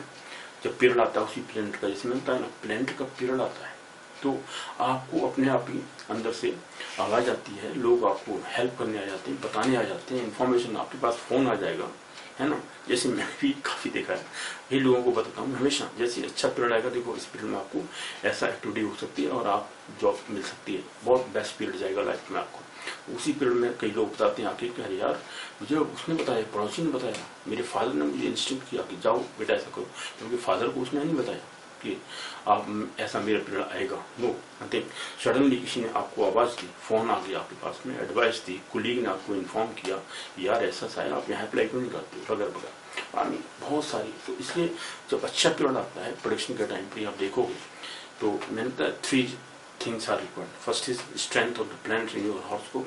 Second, आपका जो period चल रहा है आपकी horoscope के हिसाब से कौन सा टाइम पीरियड चल रहा है इस समय, किस प्लैनेट का है, और उस प्लैनेट की अब इस समय ट्रांजिट क्या है। ट्रांजिट में मतलब current position of the planet motion में क्या चल रहा है, ठीक है। इस समय प्लैनेटरी कंडीशंस कहाँ चल रही है, दैट नोन एज ट्रांजिट। तो ये तीनों चीजें आपके पास, ट्रांजिट और गोचर से बोलते हैं संस्कृत में, हिंदी में गोचर। गोचर में इस समय प्लैनेट कहाँ चल रहे हैं, प्लैनेट की कंडीशंस क्या है, तो उसके हिसाब से आपके हॉरोस्कोप में उन प्लैनेट्स की क्या स्ट्रेंथ है उसको देखते हुए आपका टाइम पीरियड एग्जैक्ट निकल जाता है, प्रेडिक्शन की जाती है इस तरह से, ठीक है। तो आप इस तरह प्रोडिक्ट कर सकते हैं, आपकी लाइफ के बारे में बता सकते हैं कि आपकी लाइफ में ऐसा होगा, ऐसा हो सकता है, पॉसिबिलिटी है, इस काइंड का प्रोफेशन आप कर सकते हैं, इस टाइप का एक्टिविटीज आपके हॉरोस्कोप में। थर्ड जो लॉर्ड है आपका, third house is for action, creation, okay, and that activity, and 10th is for profession. 10th, third में क्या रिलेशनशिप आपस में, किस तरह से आपको कौन प्रोफेशन मिलेगा आपको, या थर्ड हाउस में कौन सा प्लैनेट है, उसके हिसाब से आप अपनी एक्टिविटी करते हैं, उसी टाइप की जॉब मिल जाती है आपको, इस तरह से आपको पोजिशन देखनी है। Then is geocentric and heliocentric. Actually जो वेस्टर्न एस्ट्रोलॉजी है वो हेलियोसेंट्रिक होती है। हेलियोसेंट्रिक मीन्स सन को देखते हुए, सन को सेंटर मानते हुए वो हर चीज प्रोडक्ट करते हैं। अरे माय डियर फ्रेंड, सन के ऊपर हम थोड़ी रह रहे हैं भाई, हम तो अर्थ के ऊपर रहते हैं, हमारे ऊपर अदर प्लैनेट्स की जो वो है रेज हमारे ऊपर पड़ती हैं, दूर दूर से हमें प्लैनेट देख रहे हैं, हमारे ऊपर रेज आती हैं, उनकी इन्फ्लुएंस आता है, सन की रेज आती हैं। सन अगर नहीं होगा तो आपकी विटामिन डी वगैरह नहीं मिलती है, किस तरह आपकी लाइफ चेंज हो जाती है। एंड दोज रेज आर, किस तरह से, I mean the rishis have so much, I mean 100% true prediction they have done, or that kind of, I mean things which we found, or we have found, I mean in our scriptures, and I mean this astrological scriptures, and they are so wonderful. I mean I just surprised at how those people were forming these rules or laws. The laws are 100% true. I'll just talk about that, and you will be surprised at how those people were talking like this. So this is all these scriptures we have. Geocentric influence versus heliocentric influences. हमारे यहाँ geocentric discuss करते हैं क्योंकि हम अर्थ के ऊपर रहते हैं, सेंटर अर्थ को मान के बाकी जो प्लैनेट्स हैं आपके, जैसे 7 प्लैनेट्स जो हैं, टोटल 9 प्लैनेट्स हैं। इवन राहु केतु को हम प्लैनेट्स ले लेते हैं, राहु केतु की जो पोजीशन है वो कब आपके हॉरोस्कोप के इधर उधर आ रही है। अर्थ और सन और मून को एक रे में लेकर एक लाइन के बीच में मानते हुए राहु केतु की जो पोजीशन होती है, सेंसिटिव पॉइंट्स होते हैं, उनको हम प्लैनेट भी मान लेते हैं, छाया ग्रह बोलते हैं उनको। छाया ग्रह की क्या पोजीशन है आपके हॉरोस्कोप में, किस तरह से कब क्या हो जाता है, उनका पीरियड कब आता है, किस तरह से आपको इन्फ्लुएंस करेंगे, ये सब चीजें आप डिस्कस करते हैं, ठीक है। तो सभी प्लैनेट्स को जियोसेंट्रिक मान के ही हमारे यहाँ जो प्रोडक्शन की जा रही है, हमारी जो वैदिक एस्ट्रोलॉजी वो जो सेंट्रिक है। जियोसेंट्रिक मीन्स सेंटर में आपके लग्न को निकाल के ही हम स्टडी करते हैं, एसेंडेंट में कौन सी राशि है, कौन सा प्लैनेट है, क्या है, उसके हिसाब से हमारे प्रोडक्शन 100% हो जाते हैं। जबकि वहाँ वेस्टर्न एस्ट्रोलॉजी में क्या मानते हैं, सन को मान लेते हैं, सन के हिसाब से हॉर्स को बना लेते हैं, सन की स्ट्रेंथ को देखते हुए आपकी मेंटल पोजिशन क्या होगी, बॉडी कैसी होगी, क्या, ये सिर्फ डिस्कस कर पाते हैं। Psychologically they study about psychology. I mean, psychological means positions of your body, and only they can describe your body parts and everything, right?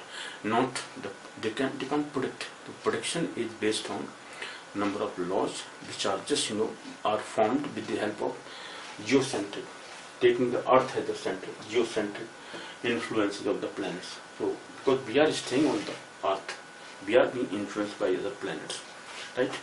बाद में हेलियोसेंट्रिक बात मान गई, ठीक है, वो सोलर सिस्टम जो है सन के चारों तरफ घूम रहे हैं, हमारी अर्थ के साथ घूम रही है, लेकिन बाकी प्लैनेट भी साथ चल रहे हैं, वो हमारी अर्थ को किस तरह से इन्फ्लुएंस करते हैं, कब वो डायरेक्ट होते हैं, कब रेट्रोग्रेड हो जाते हैं। रेट्रोग्रेड मैंने बता दिया आपको पहले फर्स्ट लेक्चर सीरीज में, किस तरह से रेट्रोग्रेड प्लैनेट होते हैं, आउटर प्लैनेट्स आर रेट्रोग्रेडेड कब होते हैं, इनर प्लैनेट्स कब रेट्रोग्रेड होते हैं। इनर प्लैनेट्स कौन से कहलाते हैं, मरकरी एंड वीनस, सन के जो पास है दोनों, उनको हम रेट्रोग्रेड में वो भी आ जाते हैं, दोनों कब आते हैं, किस डिग्री के बीच में आते हैं, वो मैंने आपको बता दिया पहले, ठीक है। देन बाकी जो आउटर प्लैनेट्स हैं जैसे मार्स, जुपिटर और सैटर्न, ये तीनों ही आउटर प्लैनेट्स कहलाते हैं। वो कब रेट्रोग्रेड हो जाते हैं, डायरेक्ट कब हो जाते हैं? रेट्रोग्रेशन जब होता है जब सन से वो 5th हाउस में, 6th हाउस में, 7th और 8th हाउस में, ये 4 हाउसेज में 120 डिग्री से लेकर 240 डिग्री के बीच में हो जाते हैं।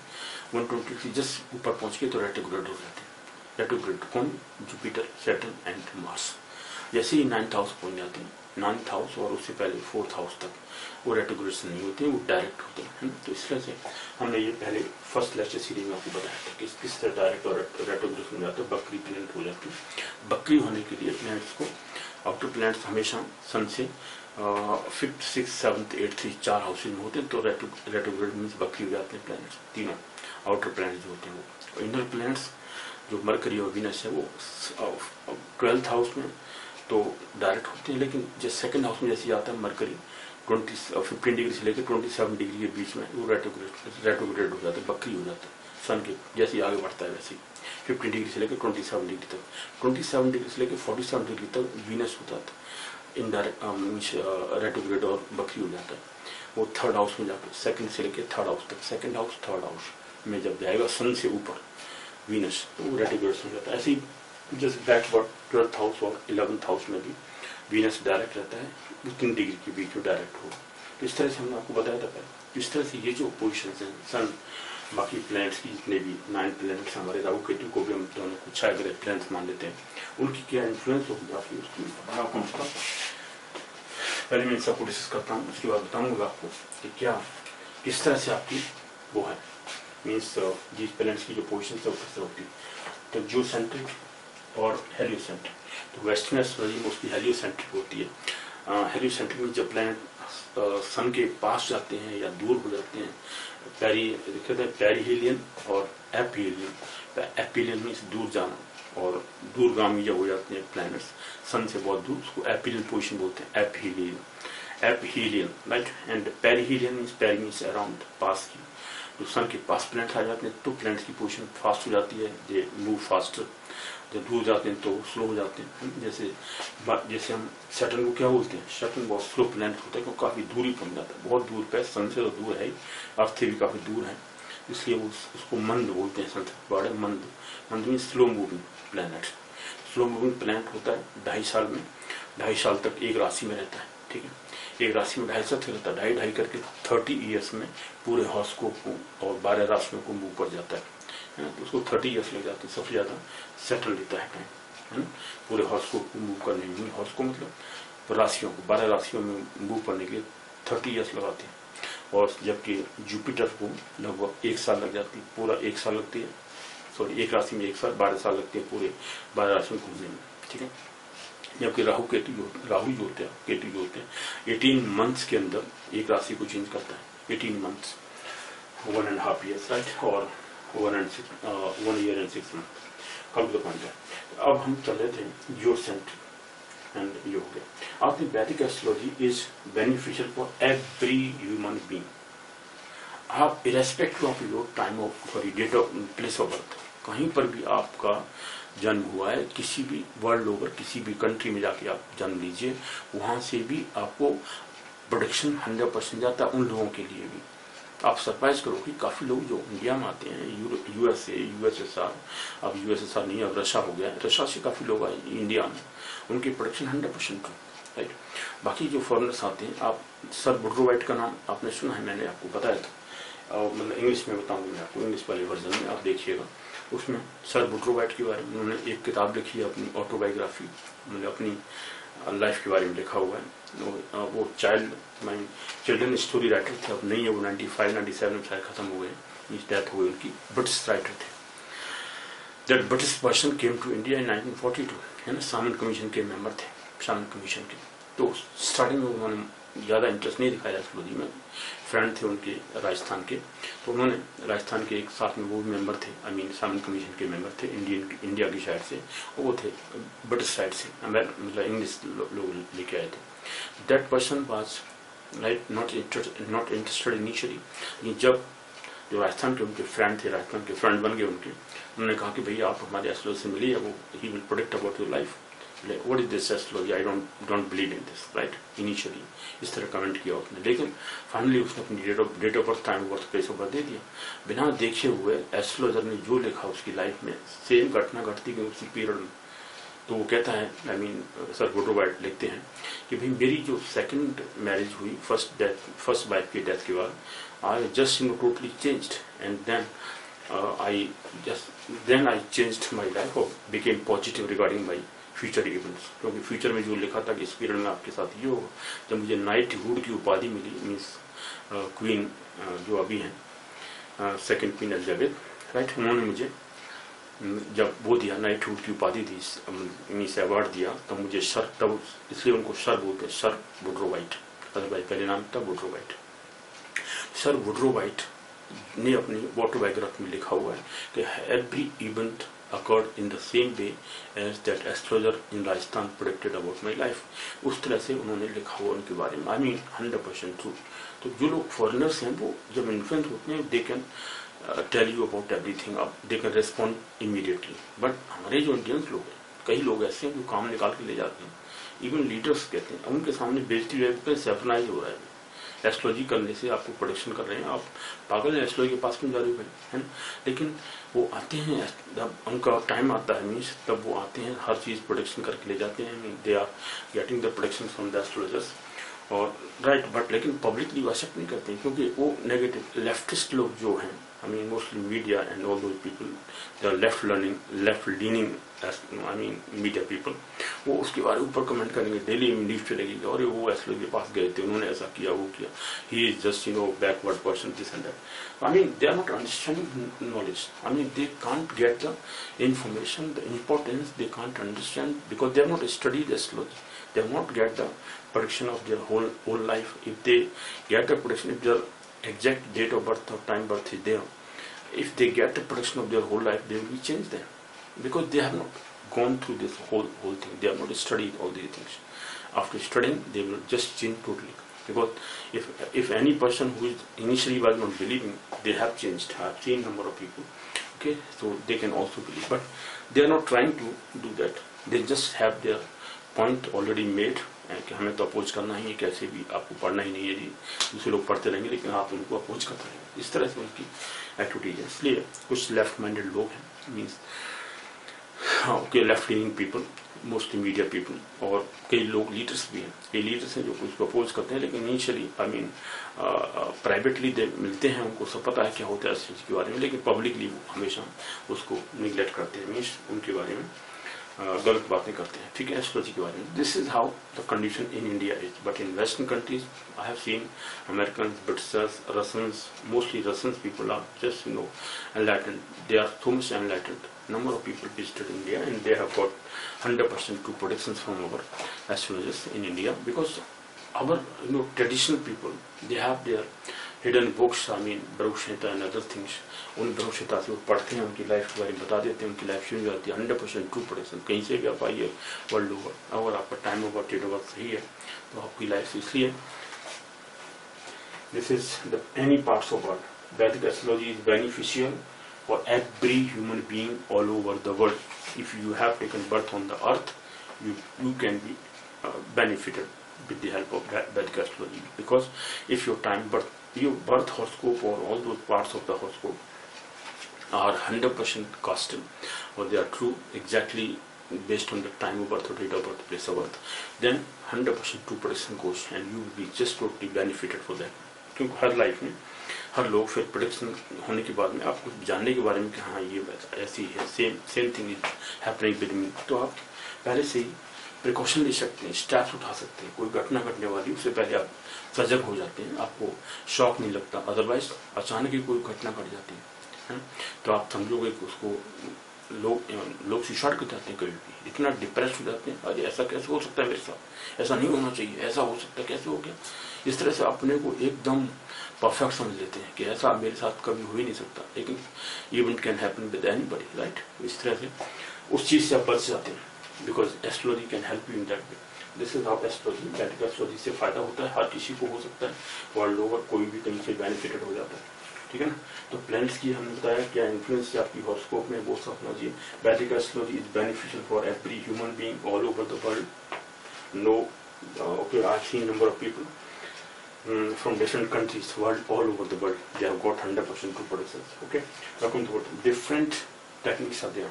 There are different techniques. वो हम बाद में discuss what is Gemini astrology. Gemini जो टेक्निक्स हैं एस्ट्रोलॉजी की, वो उस तरह से डिस्कस करते हैं, प्लैनेट्स की डिफरेंट वो निकालते हैं। I mean degree wise what you call sorry there longitudes, क्या स्ट्रेंथ है, छोटा बड़ा, यानी इंक्रीजिंग ऑर्डर में आप लिखते हैं, है ना। फर्स्ट प्लैनेट की कितनी डिग्री है, सबसे जो लार्जेस्ट हाईएस्ट डिग्री पर होता है उसकी क्या वो है पोजीशन, क्या इन्फ्लुएंस करेगा आपके हॉरोस्कोप को। तो वो एक टेक्निक होती है, जेमिनी टेक्निक बोलते हैं उसको। तो जेमिनी मैथोलॉजी। सेकंड अष्टक वर्ग होते हैं, अष्टक वर्ग निकाल के भी आपके हॉरोस्कोप की प्रेडिक्शन कर सकते हैं, क्या स्ट्रेंथ है आपके हॉरोस्कोप की, मालूम पड़ जाती है। तो डिफरेंट टेक्निक्स हैं एस्ट्रोलॉजी के अंदर, वो हमारी वैदिक एस्ट्रोलॉजी में उनको हम समझते हैं। वो समझने के बाद में आप डिफरेंट तरीके से आप उसको प्रेडिक्ट कर सकते हैं। I mean different views are different techniques, not only one technique. And इसके बाद में डिफरेंट लाइफ की जो एक्टिविटीज हैं वो आप प्रेडिक्ट सकते हैं। मंडेन एस्ट्रोलॉजी है, एस्ट्रोलॉजी जैसे वेदर का फोरकास्टिंग एंड अर्थक्वेक वगैरह, इनके अर्थ के बारे में बताना कि कब अर्थक्वेक हो सकता है, कब कोई मेजर डिजीज, जैसे अभी आजकल कोविड चल रहा है, कोविड-19 है, इसकी किस तरह से आ सकती है, उसके बारे में भी प्रेडिक्शन करते हैं लोग, हम लोग भी करते हैं कभी, या क्या इवेंट घट सकती है। जैसे अभी एपिक केस के बारे में बताऊंगा मैं, किस तरह से ये एंट्री हुई, किस तरह से ये आउट होगा और कब तक रहेगा, क्या होगा, उसके बारे में हम डिस्कस करेंगे। प्रेडिक्शन मेरा ये 2 क्वेश्चन बाद रुक जाइए, अभी मैं देता हूँ, है ना, क्योंकि टाइम थोड़ी सी शॉर्टेज है। I have lack of time because of that I'm not, I mean, concentrating upon those things, but I have just noticed, or I'm going to discuss about that event also, right? तो कब exit करना है उसको, entry कब हुई थी, क्या position थी उस समय और प्लैनेट्स की, और अब क्या पोजीशन होगी, तब वो एकदम खत्म हो जाएगा, धीरे धीरे करके उसका इन्फ्लुएंस कम होता जाएगा। अभी भी कम होता जा रहा है क्योंकि अब रिकवरी रेट्स बढ़ती जा रही हैं। आप देखोगे 24 सितंबर के बाद में काफ़ी डिफरेंसेस आ जाएंगे एकदम, या तो वैक्सीन इन्वेंट हो जाती है, या फिर आपके पास जैसे प्लैनेट की पोजीशन चेंज हो जाएगी, है ना, केतु और गुरु दोनों सेपरेट हो जाएंगे, उसके बाद में आप देखेंगे lot of changes will come और रिकवरी रेट बढ़ जाएंगे, 100% ट्रू हो जाएगा, और कोई वैक्सीन आ सकती है ना, उस तरह से आपका रिमूवल हो जाएगा। ये बीमारी कब आती है, कैसे आती है, इसके बारे में हम डिस्कस करते हैं, राइट। अब आती है तो द पार्ट्स ऑफ द वैदिक एस्ट्रोलॉजी हमने पढ़ा। ये पार्ट्स ऑफ वैदिक एस्ट्रोलॉजी में बताया गढ़ ज्योतिष और फल ज्योतिष 2 पार्ट्स होते हैं एस्ट्रोलॉजी के, ये जो पार्ट्स हो गए, ठीक है, 8th हो हम।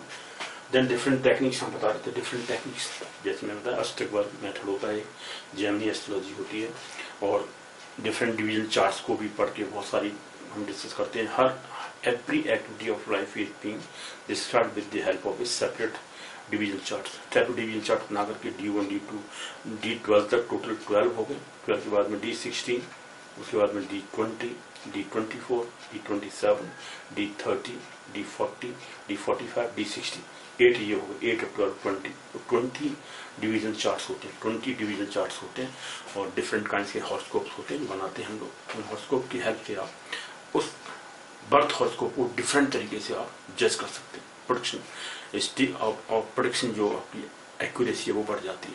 तो production accuracy is increase because of this division chart study. उसको हम डिस्कस करते हैं बैठ के, जब आपको पढ़ाएंगे एस्ट्रोनॉमिकल कैलकुलेशन किस तरह से निकालते हैं ऑल दो डिवीजन चार्ट्स, क्या उसकी हेल्प होती है, किस तरह से आप प्रोडक्शन करते हैं उसकी हेल्प से, that we will discuss later. Come to point 10th one is different yoga. Different yoga means combination of planets, conjunction, जब प्लैनेट्स एक से ज्यादा 2 प्लैनेट 3 प्लैनेट एक साथ बैठे हुए, उनकी क्या पोजीशंस हैं, कैसे किस तरह से डिफरेंट योगा बनते हैं आपके हॉरोस्कोप के अंदर। कई लोग में धन योग होता है, आप देखेंगे 3-4 धन योग दिए हुए, आप पैसे वाले बन जाते हैं, प्रॉस्पेरिटी। एक वशुमान योग होता है, वशुमान योग क्या होता है, उसकी हेल्प से आप देखेंगे आप घर में बैठे बैठे काफी पैसा कमाते रहते हैं, पैसा आपके पास आता रहता है, इस तरह की पोजिशन होती है। बहुत सारी योगाज हैं, अबाउट 400-500 लॉट ऑफ योगा जाती है, because combination of planets in different houses or different rasis, how they are beneficial, they are not beneficial, जैसे सन और सैटर्न और जुपिटर दोनों की पोजीशन एक हाउस में होती है, किस हाउस में अच्छी होती है, किस हाउस में अच्छी नहीं होती है, इनके बारे में मैं डिस्कस करूंगा 100% ट्रू, राइट। वो आप देखोगे अपनी पोजीशन अगर आपके हॉरोस्कोप में है तो आपको उससे फायदा होता है या नुकसान होता है, क्या है, ये पोजीशन में डिपेंड करता है सैटर्न और जुपिटर। ऐसे बाकी अदर प्लैनेट्स कौन सा प्लैनेट किसी साथ में फ्रेंडली होता है, किस न्यूट्रल होता है, किसी साथ में एनिमिकल होता है। तो एनिमिकल फ्रेंडली रिलेशनशिप प्लैनेट्स के बीच में आपस में, और न्यूट्रल, ये 3 टाइप की रिलेशनशिप होती है। इन तीनों के बारे में जानना है आपको प्लैनेट्स के बारे में, तो आप डिस्कस कर सकते हैं। ठीक है ना, ये आपकी एस्ट्रोलॉजी के 10 लगभग डिफरेंस मैंने बता दिया, रिक्वायरमेंट्स हैं वैदिक एस्ट्रोलॉजी के लिए। वेस्टर्न एस्ट्रोलॉजी और वैदिक एस्ट्रोलॉजी में क्या डिफरेंस है, क्या रिक्वायरमेंट्स हैं, ये लगभग 10 पॉइंट्स मैंने डिस्कस किए। अब मैं बताऊंगा कि एस्ट्रोलॉजी की हमारी जो कंपोजिट कल्चर है, इंडियन कल्चर, हर स्क्रिप्ट के अंदर आप वैदिक एस्ट्रोलॉजी के बारे में, एस्ट्रोलॉजी के बारे में 100% मिल जाएगा। उस फलाने यस फ्रेंड, तो हम लोग कर रहे थे क्या, जो डिफरेंस थे, वाई वैदिक एस्ट्रोलॉजी, वाई वैदिक astrology is better than any other astrology in the world. Reason is that it has predictive part of the astrology, right? Predictive part is very important in Vedic astrology. अब उसके बाद में हम लोग क्या कर रहे थे कि जो 10 differences आपको बताने के बाद अब मैं बताता हूँ कि why Vedic astrology is so important. बहुत सारे जो ऋषि महर्षि हुए, I mean the ancestors of Vedas, I mean the Vedas who have been contributed by those rishis. I mean Vedas, in the Vedas those rishis have contributed, and similarly in astrology. So astrology is being contributed by number of rishis or maharshis, right? Our ancestors or Indian ancestors, right? उनमें से कौन कौन से 18 ancestors थे, 18 ऋषिज थे, जिनके बारे में कहा जाता है कि उन्होंने कंट्रीब्यूट किया वैदिक एस्ट्रोलॉजी में। ठीक है, वैदिक एस्ट्रोलॉजी जहाँ तक कंसर्न है उसमें बहुत सारे ऋषि ने कंट्रीब्यूट किया। आप देखोगे कि उन ऋषिज की जहाँ भी आप, जैसे हमारे इंडियन जो कल्चर है और इंडियन स्क्रिप्चर्स है, they are composite culture, they have composite culture, means they includes everything. You can find all kinds of arts in writing in our scriptures, right? You will find astrology, you will find predictions regarding their birth horoscope etc. उनके जितने भी आप daily activities देखते थे वहाँ पर drama, arts, everything was included. All kinds of arts are found in Vedas और Indian culture और इंडियन स्क्रिप्चर्स, बिकॉज कहीं भी वर्ल्ड में जाएंगे तो हर किसी चीज पे जब आप रिलीजन को डिफरेंट करते हैं तो हमारा जो धर्म है, dharma is what is your duty towards a particular thing. For example matridharma, your pitridharma, your rashtra dharma. धर्म हियर मीन्स ड्यूटीज, योर कर्म, और जो कर्म टुवर्ड्स अ पर्टिकुलर एक्टिविटी, उसको हम कहते हैं धर्म है। तो इंडियन जो वैदिक धर्म है, धर्म doesn't mean religion, religion is just worshipping a god, this and that. It has later added up because of some other religions, right?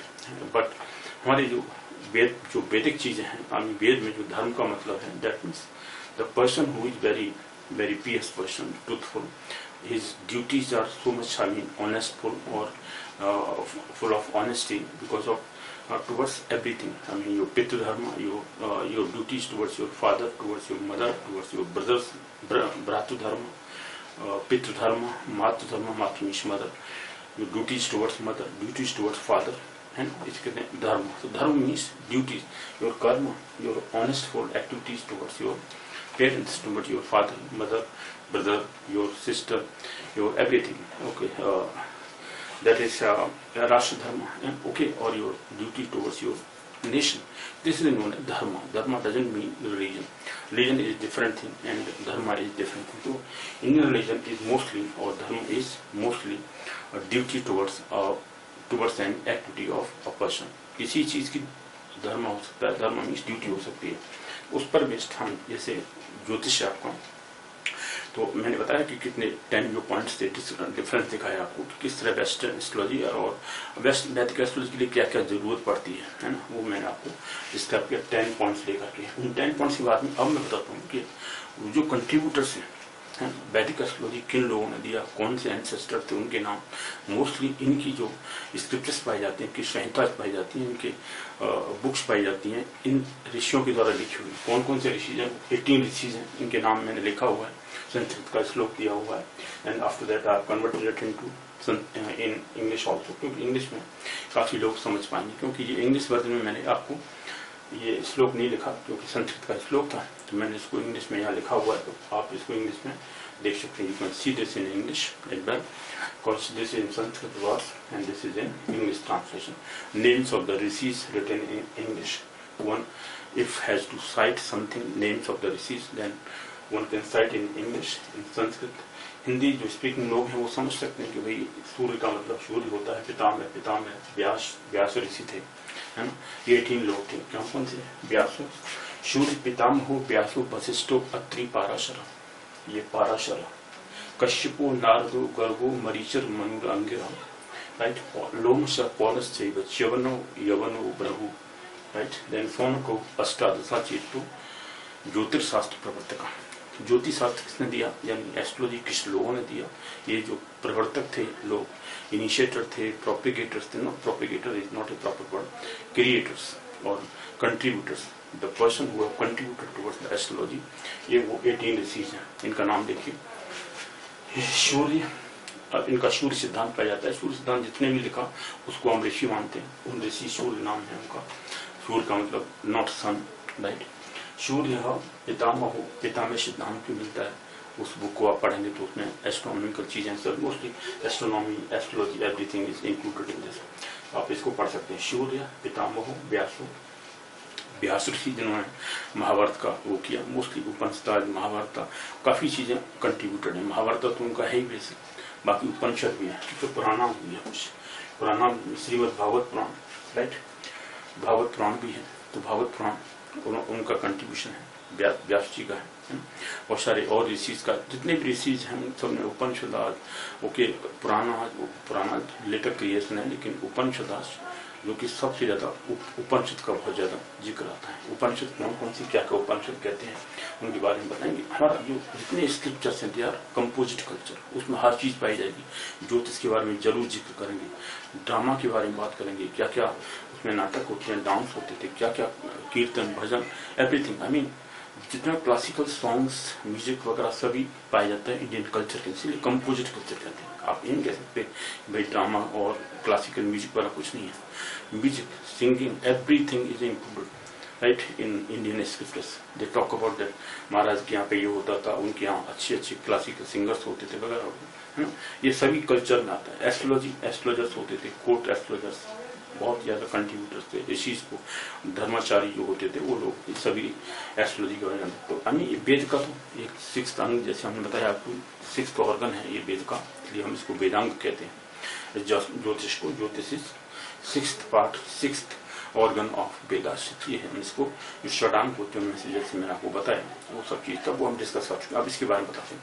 18 ऋषि, उन 18 ऋषि के नाम: सूर्य पितामह, व्यासो, वशिष्ठो, अत्रि, पाराशर, कश्यप ऋषि, जिन्होंने कश्मीर, जिनके नाम से कश्मीर जाना जाता था एंशिएंट टाइम में, कश्मीर के एस्टेब्लिशर हैं कश्यप ऋषि।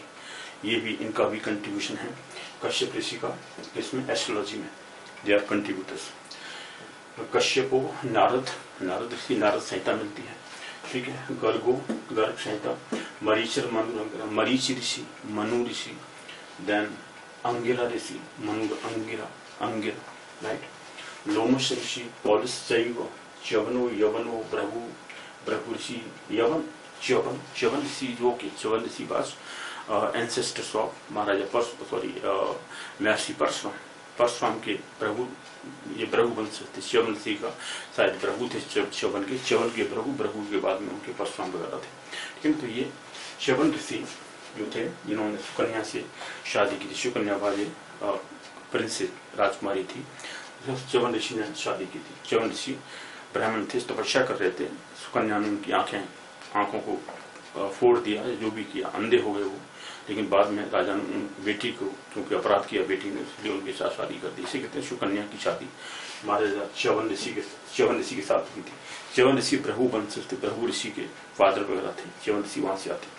तो च्यवन ऋषि थे। यवन, ये यवन है, यवन संहिता मिलती है। यवन बाजे ग्रीक एस्ट्रोलॉजर, जो ग्रीक्स हमारे इंडिया में आते हैं 320 BC के बाद में, क्योंकि सेल्यूकस एटसेट्रा सभी आए थे उस टाइम पर। मेगास्थनीज वगैरह ये यवन ऋषि भी आए थे, ये यवन भी आए थे। इनको, यवन का मतलब संस्कृत में होता है foreigner, a person who is from foreign country, उसको कहते हैं यवन, यवनाचार्य, इसलिए यवन बोला इनको। यवनो, यवन, तो यवन संहिता मिलती है, उन्होंने भी थोड़ा कंट्रीब्यूट किया। देखिए फॉरेनर्स का भी कंट्रीब्यूशन अगर है, उन लोगों ने भी, ये तो लेटेस्ट इनका क्रिएशन है, बाद में आते हैं, ये सभी ऋषि बहुत पहले हुए, भृगु वगैरह, लेकिन यवन का नाम भी इन्होंने इंक्लूड किया हो, क्योंकि यवन में भी जो यवन थे ग्रीक से आए थे लोग, तो ग्रीक लोगों ने आके यहाँ पे स्टडी किया, देखा उन्होंने भाई इंडियन एस्ट्रोलॉजी तो बहुत अच्छी है, उन्होंने भी सीखा, उसके बाद में उन्होंने थोड़ा कंट्रीब्यूट किया यहाँ रह करके इंडिया में। तो उनका कंट्रीब्यूशन है, उन्होंने संहिता लिखी, यवन संहिता बोलते हैं उसको। तो यवन, इसलिए यवन का नाम यवनो भृगु, यानी भृगु ऋषि, तो इसमें मैंने कहा भृगु ऋषि होते थे, भृगु परशुराम के फादर वगैरह थे भृगु ऋषि, यानी परशुराम बाजे भृगुवंशी कहते हैं, परशुराम बाजे भृगुवंशी, भृगु ऋषि उसमें आते हैं, परशुराम के पूर्वज। Come to the point. उसके बाद शौनक ऋषि, शौनक ऋषि लास्ट में आते हैं। शौनक ऋषि के बारे में काफी रामचरितमानस में, रामायण में काफी डिस्कस किया गया है शौनक ऋषि के बारे में। पुलस्त्य ऋषि, ये पॉलिस ऋषि मतलब पुलस्त्य ऋषि होते हैं। पुलस्त्य ऋषि का रामचरितमानस में पाओगे नाम, तो पुलस्त्य ऋषि है, पुलस्त्य ऋषि। तो पुलिस चैव च्यवनो यवनो भृगु, क्या क्या नाम है इनके, ये 80 नाम देखिए, 1 2 3 4 वशिष्ठो अत्रि 5 6 पाराशर, कश्यपो 7, नारद 8 9 10, मनु अंगिरा ये 11 12, then लोमश 13 14, पौलस्त्य च्यवनो यवनो 13 14 15 16 17 और शौनक 18। ठीक, 18 अष्टादश नाम बाद में लिखा, शौनक करू अष्टादश चेतु, अष्टादश चेते, अष्टादश मीन्स 18, 18, अष्ट मीन्स 8 एंड दशा मीन्स 10, 18 18, 8 + 10 10, तो टोटल 18 ये कंट्रीब्यूटर्स थे एस्ट्रोलॉजी के। अष्टादश चेते ज्योतिषशास्त्र प्रवर्तक, ज्योतिष शास्त्र को देने वाले ये प्रवर्तक थे, ये कंट्रीब्यूटर्स थे, ये इन 18 ऋषि ने इसको प्रवर्तक थे, कंट्रीब्यूटर थे, क्रिएटर थे, राइट, उन्होंने इसमें कंट्रीब्यूट किया हुआ है एस्ट्रोलॉजी के अंदर। इन्हीं की संहिता वगैरह मिलती है, इनको आप पढ़ते हैं, उसके बाद में काफी नॉलेज मिलती है, डिफरेंट व्यूज है उनके, लेकिन they are towards one thing, Vedic astrology. ठीक है, ये 18 इनके नाम मैंने इंग्लिश में लिखा हुआ है, देखिए, सूर्य, पितामह, व्यास, वशिष्ठ, अत्रि, पाराशर, कश्यप, नारद, गर्ग, मरीचि, मनु, अंगिरा, लोमश, पॉलिश, च्यवन, यवन, Bhrigu and Shaunak are considered as not propagator but propagator, प्रवर्तक means initiators, creators, right, propagators, creators of the Vedic astrology। ये वैदिक एस्ट्रोलॉजी को इन 18 लोगों ने कंट्रीब्यूट किया, इनका कंट्रीब्यूशन है वैदिक एस्ट्रोलॉजी। इनके बारे में जब आप पढ़ते हैं, संहिताएं होती हैं, इन्होंने जो अपनी बुक्स वगैरह लिखी हैं, उनको आप पढ़ोगे, काफी गहन स्टडी होती है मीन्स उनके बारे में, तब समझोगे कि how these Indian people, even then in those days nothing was found in western culture और western countries, because this is very ancient thing, Vedas were written more years before Christian era. So that is how this ancestors of Indian ancestors of Vedic astrology was given by these 18 rishis. And this 18 person Yavan is added in the before Christ, even 320, after 320 BC was Alexander came to India, and with him number of Greeks came here, and Yavan is one of them. He has written Yavan Sanhita, right? So Yavano is a foreign person, but foreigners in Sanskrit are known as Yavan, right? Yavan word is used for foreigners, foreigner means. Now come to point, तो ये 18 ऋषि थे, इन्होंने contribute किया astrology के अंदर। तो इनकी जो आप पढ़ते हैं व्यूज उस समय के, आप देखेंगे कि इन्होंने क्या क्या व्यूज दिए। अब आते हैं हम कि भाई जो एस्ट्रोलॉजिस्ट होते हैं संस्कृत में उसको क्या बोलते हैं। संस्कृत में हम उसको, जो आपका प्रेडिक्शन होता है, फ्यूचर के बारे में बताना होता है, उसको हम दैव बोलते हैं, दैव। और जो फ्यूचर को, डेस्टिनी को जानता है, फ्यूचर प्रोडिक्शन करता है, ज्योतिष को, और ज्योतिषी जो होता है या ज्योतिष को जानने वाला astrologer is known as daivajna. Daivajna मानी daiva means destiny, daiva means destiny और योर लक। तो डेस्टिनी के बारे में जो जानता है that person is known as daivajna. तो दैवज्ञ वर्ड यूज किया जाता है ज्योतिषियों के लिए, एस्ट्रोलॉजिस्ट के लिए, राइट। तो हम इसको दैवज्ञ वर्ड कहते हैं। इसके बारे में दैव क्या है, डेस्टिनी है, यानी अचानक ही क्या घटना घटती है आपके साथ में, उसको कौन प्रेडिक्ट कर सकता है, दैवज्ञ जानता है, दैवज्ञ, अज्ञ, दैवज्ञ, राइट। तो दैवज्ञ वर्ड है। और Devagya, the person, one who knows. Daiv, Daiv means destiny, your future event, your future occurrence of your life. Okay, any event जो घटना घटती है आपकी लाइफ में, उसके बारे में जो भी जानता है उसको हम दैवज्ञ बोलते हैं. पीछे दैवज्ञ. तो दैवज्ञ के बारे में, दैव मीन दशनी क्या होती है. जैसे गीता में कहा गया है, गीता में आप 18th चैप्टर में 14th श्लोक या वर्ष है, वर्ष नंबर 14 18th चैप्टर में, तब आप उसमें पढ़ोगे, उसमें लिखा हुआ है अधिष्ठानम तथा कर्ता करणम च पृथक विदम विविधाश्च पृथक चेष्टा. ओके, दैवम चैवात्र पंचना. ये मैंने नीचे लिखा हुआ है श्लोक. इसके बारे में क्या मतलब है, बहुत ही इंपॉर्टेंट है ये श्लोक. लॉर्ड कृष्णा कहते हैं अर्जुना से कि हे अर्जुन, अधिष्ठानम तथा कर्ता करणम च पृथक विदम विविधाश्च पृथक चेष्टा दैवम चैवात्र पंचना. ये 5 चीजें होती हैं. Daiva means your destiny is the 5th one. Before that what are the requirement for your event to happen. जो भी आप घटना घटती है, एक्टिविटी होती है, कर्म होता है, यानी कोई भी एक्शन होने के लिए वो जो 4 चीजें क्या रिक्वायर्ड है. उसके बाद फाइनली जब रिजल्ट निकलता है तो रिजल्ट को होगा नहीं होगा, है ना, वो दैव डेस्टिनी है, वो फाइनली होगी या नहीं होगी. That is the final thing, the 5th thing. 4 चीज क्या होती है. अधिष्ठान. अधिष्ठान मीन्स होता है the body, the body to create something. The first thing is required is body of a person, और इनमें से द अर्थ जिस पर काम हो रहा है, एक्टिविटी हो रही है ना, जो भी आपकी बॉडी है, मेन थिंग इज बॉडी. अधिष्ठान तथा कर्ता. Karta means your doer, your soul. First is body, then soul under it. That must be there, only then an action can happen.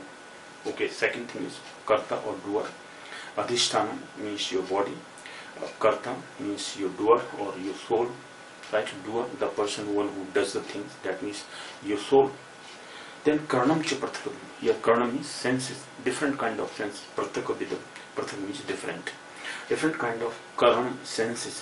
तो सेंसेस, बहुत सारे सेंसेस होते हैं माइंड में. मेंटल पावर काफी आती है, उस समय आप काफी सोचते हैं, दिमाग लगता है क्या करना चाहिए क्या नहीं करना चाहिए. What are you different kinds of active, I mean sense, your mental power. You think about lot of things, that this work मुझे ऐसे करना है, इसको रिजल्ट ऐसे आएगा, एंड इस तरह करना चाहिए. Your efforts, I mean sorry, senses, mental power. How to think about that, how to plan that, planning, okay, making program or anything or scheme, anything. That is how your senses are developed. After that, vividhascha prathak chesta. Prathak means different. Chesta means efforts or endeavors. Vividhas means बहुत सारे. तब आप बहुत सारे efforts करते हैं. Different kinds of efforts or endeavors are required. This is the 4th thing. Endeavors. बहुत सारे efforts करते हैं. तो देखा 4 ये गीता का 18th चैप्टर का 18 लास्ट चैप्टर होता है 18, तो उसमें 14th verse 14 birth verse number और श्लोक नंबर. मैं इसको लिख देता हूँ. 18 नंबर यहाँ लिखा हुआ है. This is 14 chapter number 18 14th number verse. अब कहते हैं इसके बाद ये 4 चीजें हुई आपकी, बहुत सारे आपने एफर्ट्स किए. फर्स्ट बॉडी आपकी रिक्वायर्ड कोई काम करने के लिए. सेकेंड इज सोल और डूअर मीन्स एक्शन करने वाला, द कर्ता, राइट. अधिष्ठान तथा कर्ता. कर्णम च पृथक. Karanam means different kind of senses, your mental power, your thinking, your different kind of views which are coming in your mind to do something, right. Action efforts करने से पहले आप बहुत सारी चीजें सोचते हैं. You think a lot of thing, I mean lot of planning you do. That is different. कर्णम च पृथक. बहुत सारी मेंटल थिंकिंग और mental activities, that is known as senses, different kind of senses. Right? Karanam cha prathak. बहुत सारे. Prathak means different kind of, karanam means senses. Then vividhas prathak chesta, and different kind of chestas means efforts or endeavors. You do number of activities, number of acts you have to do. Okay, so this is chestas. Then daivam chaivat. Daivam means destiny. Then your destiny. If it is in your destiny, your luck is very powerful, then the action can be fructified, right? It can be fruitful. Then the fruit can come in the positive, or positive result can be taken out or can be out. So this is how positive action is taking place or takes place if all these four things are required. First, body, doer, different kind of senses. Vividas chestas, chesta means efforts, your actions, different kind of actions. Fourth thing. Then fifth is daiv. Daiv means destiny. अब destiny आपकी सही है. कभी भी क्या होता है, बहुत दो पार्टीज, जैसे दो क्रिकेटर्स हैं और क्रिकेटिंग एक्टिविटीज है, दो क्रिकेट प्लेयर्स हैं और क्रिकेट मैचेस हो रहा है, cricket match is going on, two parties खेल रही हैं, ठीक है. दो टीम्स हैं उसके अंदर, दोनों टीम्स की आप देख रहे हैं, एक टीम ने बहुत सारे एफर्ट्स किए, जबरदस्त एफर्ट्स, फाइनली 1 रन रह जाता है, दोनों 1 रन पे लास्ट रन है. एंड कौन सी पार्टी कौन सी जीत सकती है आप सोच रहे थे, क्योंकि इसने बहुत सारे एफर्ट्स किए, अभी तक सभी मैच जीते हुए, लेकिन जो सेकंड जो पार्टनर था, सेकंड टीम है, उसने ज़्यादा मैचेस नहीं जीते, लेकिन फाइनली आप देखते हैं कभी कभी कि उसकी 1 रन से वो जीत जाते हैं दूसरे वाले, जिन्होंने ज़्यादा एफर्ट्स नहीं किए अभी तक. सभी मैचेस एक पार्टी ने, फर्स्ट वाली पार्टी ने जीते हुए, सेकंड टीम उसने अभी जाते मैच ज़्यादा अच्छा मैच विनर नहीं थे वो, लेकिन फाइनली आप रिजल्ट देखते हैं कि उसका हो जाता है means positive, they win the final game. So finally who will game, that is that. That means your destiny final takes place. So destiny is the last 5th action. This is in Bhagavad Gita. Lord Krishna says to Arjuna. This is how 18th chapter, 14th verse. You can see there how it is defined. But this is astrologically we are talking about. And this Daiva means destiny. So one who knows the destiny is Daivagya, Jyotishi, the person who knows your destiny, or one who can predict about your future, that person is Daivagya, right? But in other religions, I mean, I'm not talking about any particular religion, but in other religions which are from Western countries, they think that only God can say anything about your future. No astrologer can say. But astrologers, so because of that, the prediction about future is banned there. In some of the churches, not all people, some of them like very much.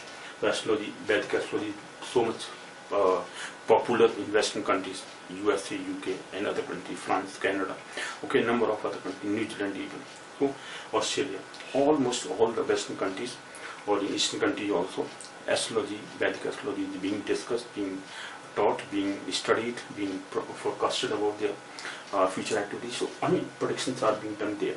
This is how this 5th thing is Daiva. The person one who knows Daiva, means destiny, is a Daivagya. Daivagya word is in Sanskrit. Let me write here Daivagya. This word is Daivagya. This is Daivagya. Daivagya, the person one who knows Daiva, Daivagya. Vigya, Vigya means knowns. Right? Daivagya, one who knows the Daiva. That means destiny. One who knows the Daiva, that person is Daivagya. So astrologers are known as Daivagya in Sanskrit, right? So Sanskrit, Daivagya is an astrologer. No one is perfect. We are not perfect. We cannot say that. We are just like a drop from the ocean. Okay, even a person is taking thousands of years in studies. Even then, he is not a perfect thing. But sometimes activities happen. Sometimes predictions goes 100% true because of the accurate data given to them. Okay, so astrologers are not perfect because sometimes predictions are not true. Reason is maybe many reasons are there. The reason is that person is not known to the astrological things, or the astrology is not known to that person how to predict. One thing. Secondly, data given are not correct. So this is the second thing. Okay, so in this way, this I have talked about. The Adhisthana. This is from Srimad Bhagavad Gita.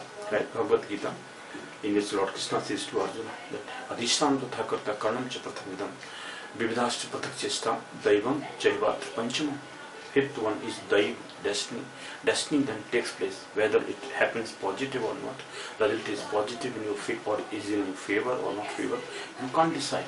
Right? Your destiny decides. Destiny is your right time, exact time is just prosperous. You understand? I have seen number of times. I mean, when the luck comes or your proper time comes, everything happens in positive, in the same way as we predict. What? How? That when your right exact time is coming, okay, transit of the planet is also favorable to you. then we say that your activity is happening in this period, or this your best period is coming. In this best period, you will have this kind of activity regarding your first house. Or first house means your acknowledgement, your recognition, persons. Development, bodily development means your self-recognition. The person is recognized self, or he is known to the world. That person is known as first house. If first house lord time is running, okay, and the same period is running of that same planet, and in the transit the planet is very powerful, is exalted at the moment it is running, or is in friendly sign. In that way, exact event happens at in the same period. This is how prediction goes. Daiv is known to the Daivagya or the Jyotishis or astrologers. So astrologers can predict about the future with the help of all the activity, all these basic things. Okay, if you go through all the scriptures based on astrology, Vedic astrology, and study all those activities, all those, that is scientifically based. If you just study number of horoscopes of number of people, what we do, we yearly makes a diary. In the diary, whosoever contacts us, gave them their data, we just make their horoscope or cast their horoscope. After casting the horoscope, we just know that in this activity, in the favorable events are this and this, and the same event is happening, and then we just compare them with others, same kind of data given to us, or same kind of activities, same kind of position of the planet. Then this is known as research based, scientific research based. That kind of thing is, but we are not having time here. How I could discuss about my research and how I have researched upon. A number of people have given to me the data, and I have annual diaries in which the whole diary is completed, okay, within time, because number of people are contacting, or they are just sending their messages, this and that. They are responding and giving their own life, okay, or their data, life data, or their date of birth, time or place of birth. After that, we just note down their horoscope and predict some of the events that this is going to happen, or the whole horoscope. If we are having time, then we predict about their whole horoscope, or their future, present, past and future, everything. Okay, in the future you will have this kind of activity, this kind of, your partner will be, your friend will be, your brothers will be, your father will be, you will live away from your father, you are staying with your father, or in a foreign country, whatever. So all these things are happening. So Daiva is known to the Daivagya, the person, one who is an astrologer, knows the Daiva. Daiva means destiny. Destiny is known to the Daivagya. Okay, so that's it. Daivam Chaivati Pancham. This is Adhishtanam. Adhishtanam. This is Adhishtanam Tatha Karta. Karanam Cha Prathakvidam. Vividascha Prathak Chesta. Daivam Chaivati Pancham. Daivam Chaivati Pancham. Fifth is Daiva, destiny. Vividas Prathak Chesta. Chesta means different kind of efforts, your endeavors. You do different kind of endeavors. Karanam Cha Prathakvidam, different kind of senses. You take different kind of planning. You do a lot of research upon that. After that, you take the decision and do number of efforts, or take number of endeavors you do. So this is how your activity is fructified finally. Will fructify, will not fructify, that is your dharma, your destiny. So that is how destiny is there. And this destiny is not happening. Sometimes people are not getting the same. The reason is time is not running in a proper manner. Okay, the strength of the horoscope is not so powerful, and the time is also not running in the favorable condition. Whenever the favorable time comes, activity happens, and this is known to the astrologers. This is how Vedic astrology tests you about your prediction, your future predictions. Alright. Now I'll talk about that how our composite culture is. We say that no, destiny is okay, but efforts are also must. Pursarth you have to do. So almost all the Upanishads are, right? All kinds of things. Arandyak Upanishads says that अगर आप सोते हैं तो आपका भाग्य भी सोया हुआ है. Your luck is also sleeping. If you are stand हो जाते हैं तो आपको भाग्य भी stand हो जाता है. अगर आप सोते हैं तो आपका भाग्य भी सो जाता है ना. जब आप चलते हैं तो चलते रहते, भाग्य भी साथ साथ चलता रहता है. चढ़ेवेती, इसलिए आप चलते रहिए. Efforts must be there. Only then destiny is coming out. Sometimes you are not known that whether this event will happen positive or not happen, but you have to do the efforts. Whatever efforts you can do, your endeavors must be there. Only then the result will be there. Otherwise, destiny can happen undoubtedly. but for that efforts are must, right? That is how one thing this is given in Mahabharata. Mahabharata is also full of astrological things. As I told you that almost all the scriptures of ours, they have a mixture of all these things.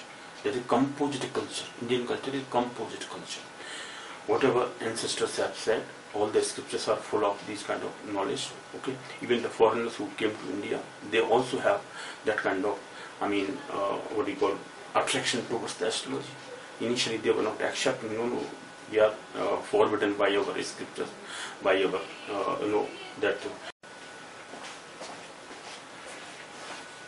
Yes, friends. So I was talking about that how the 18 rishis have contributed in the astrology, right?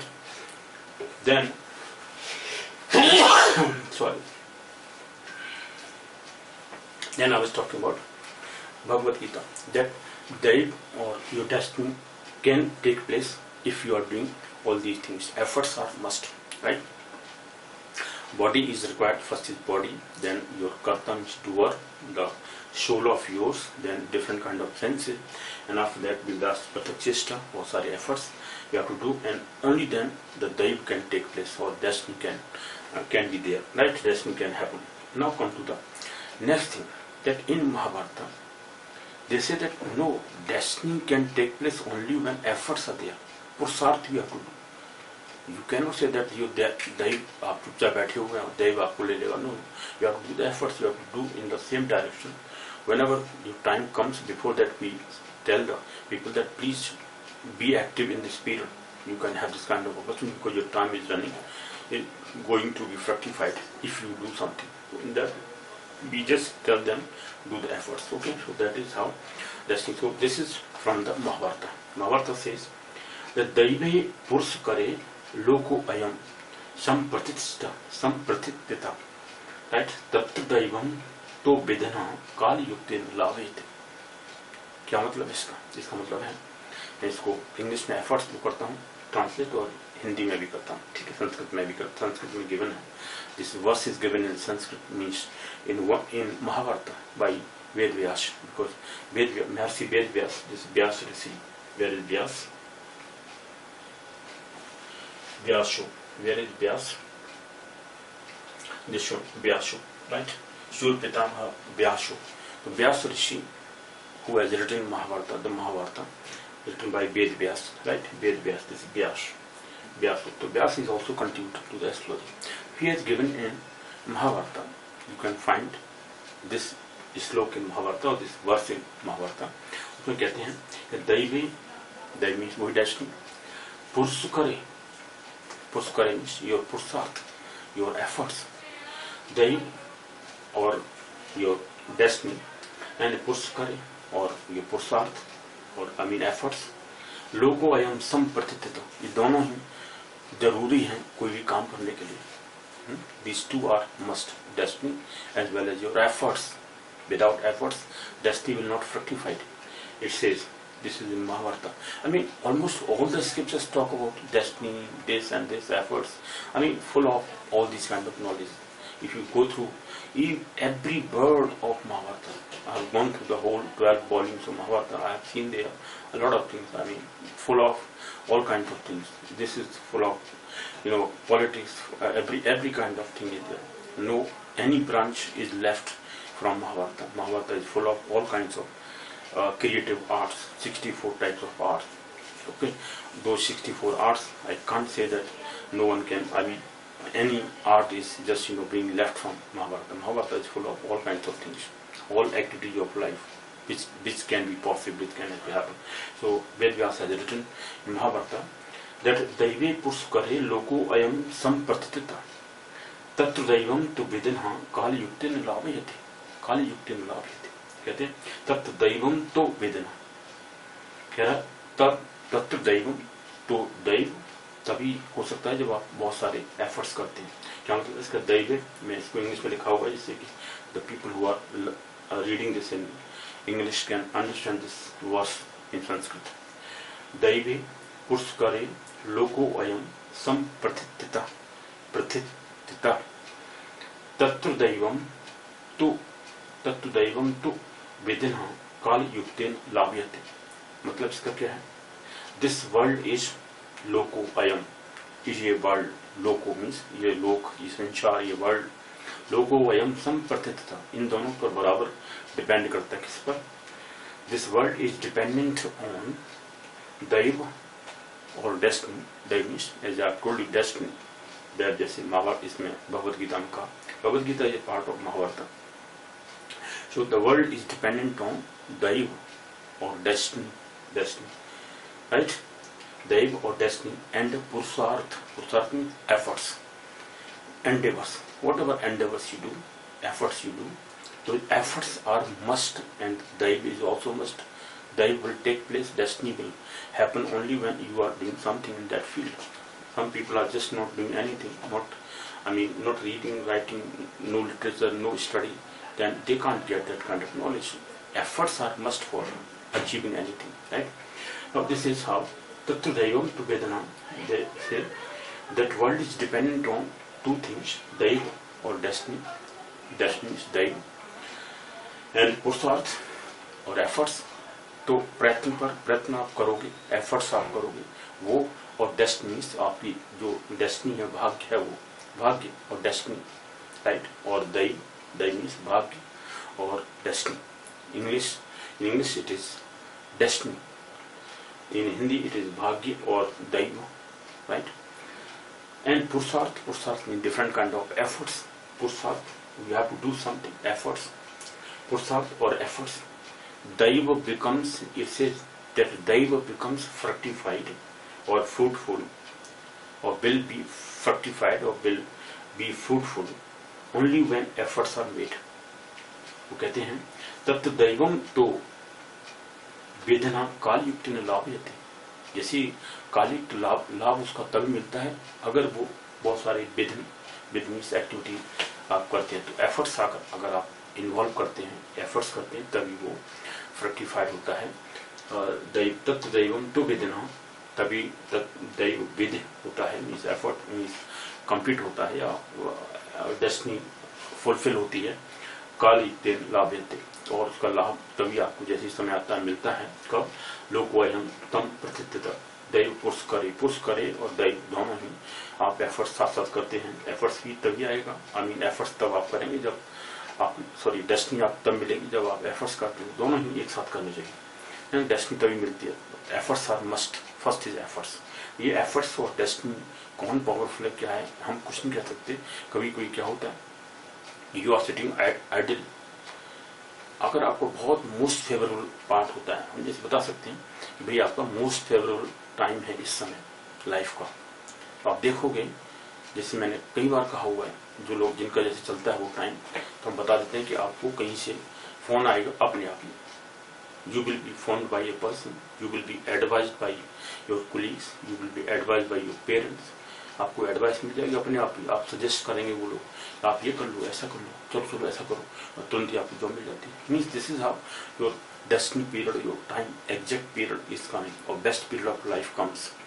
तब आपका अपने आप बिना efforts के काम हो जाता है कभी कभी, लेकिन हमेशा ऐसा नहीं होता है। एफर्ट्स जब अच्छा टाइम, बेटर पीरियड है, ओनली ज्यादा अच्छा नहीं है, गुड पीरियड है, तो आपको एफर्ट्स ज्यादा जरूरी है, ठीक है, उस समय एफर्ट्स करने पड़ते हैं, तो आपको डेस्टिनी आपको मिल जाती है। Means efforts are must.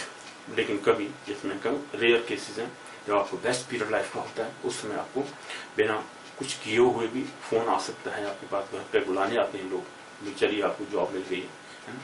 और जबकि आपने कभी अप्लाई किया था, कभी बहुत साल पहले आपने किया, वो चीज खत्म हो चुकी थी, लेकिन जैसे अचानक की सडन एक्टिविटी होती है और आपको बुला लिया था। This is how best period of life is running. This is how the efforts, production can be done only when these things are happening, is correct, data are available, knowledge of the best period of life is there, only then one can predict about. ठीक है, life के बारे में तभी आप बता सकते हैं जब आपको पता है कि किस तरह प्रोडिक्ट करते हैं, क्या क्या चीज़ जरूरी है, बेसिक चीज़ आपके पास हॉरोस्कोप में उसके में है कि नहीं है, टाइम कौन सा चल रहा है, आपका पीरियड सही है कि नहीं, ट्रांजिट पीरियड इस समय क्या है, ठीक है, ये सब चीज़ें हमने देखा ये है। और बहुत सारे, जैसे हम लोग जब कभी पढ़ते थे इस टाइम पर, तो भी कहते हैं कि अगर आप, जैसे शेर होता है, शेर चुपचाप बैठा रहेगा तो उसको अपने आप शिकार उसके पास नहीं आती, मीन्स उसको वो एफर्ट्स करने पड़ते हैं, जाना पड़ता है ना। न सुप्तस्य सिंहस्य प्रवेशन्ते मुखे मृगा, ठीक है। जैसे सोते हुए शेर के मुंह में हिरण अपने आप आके प्रवेश नहीं कर पाता, उसको एफर्ट्स करने पड़ते हैं, पीछे पड़ना पड़ता है, तब जाके हिरण को मारना पड़ता है, मीन्स प्रे करना पड़ता है। तो praying animals can not get the prey in their own, but they have to do some efforts. तो एफर्ट्स तभी आप करते हैं तो आपको प्रे मिलती है, मीन्स आपको डेस्टिनी मिल जाती है। तो ये तो मस्ट है। लेकिन जैसे मैं बता रहा हूँ कि बेस्ट पीरियड जब कभी आता है, उस रेयर केसेस होते हैं, उस केस में सभी को बेस्ट पीरियड नहीं मिलता लाइफ का। जैसे मैंने कहा कि लाइफ पीरियड में, अब मैं अपने एग्जाम्पल बता रहा हूँ कि लाइफ पीरियड में बेस्ट पीरियड क्या होता है।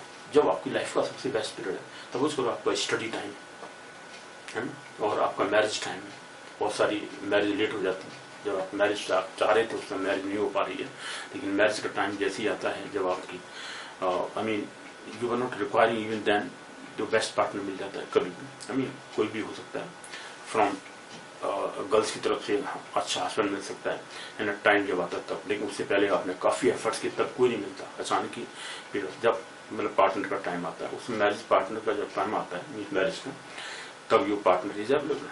सेकेंडली एजुकेशन का टाइम, मैंने देखा हुआ एजुकेशन का time same horoscope, fifth house का लॉर्ड एक्सॉल्टेड है, ठीक है, लेकिन वो टाइम किसी को एक को मिलता है, एक को नहीं मिलता है। ये वो है स्टडी में रिसर्च आप करोगे, बहुत सारे हॉरोस्कोप देखोगे साथ में, same kind of horoscope positions of planets आते हैं। वो सी हाउस का लॉर्ड एक्सॉल्टेड है दूसरे दोनों हॉरोस्कोप में। एक हॉरोस्कोप में वो टाइम उसको रनिंग, जब एजुकेशन कोई ऑप्टेन कर रहा है, उस समय आपको सेम पीरियड उसी प्लान का मिल जाता है। फिफ्थ हाउस का lord, fifth house higher education का होता है, तो हायर एजुकेशन में आपको गोल्ड मेडल मिल जाते हैं, अच्छी स्टडी हो जाती है टाइम से मिल गया।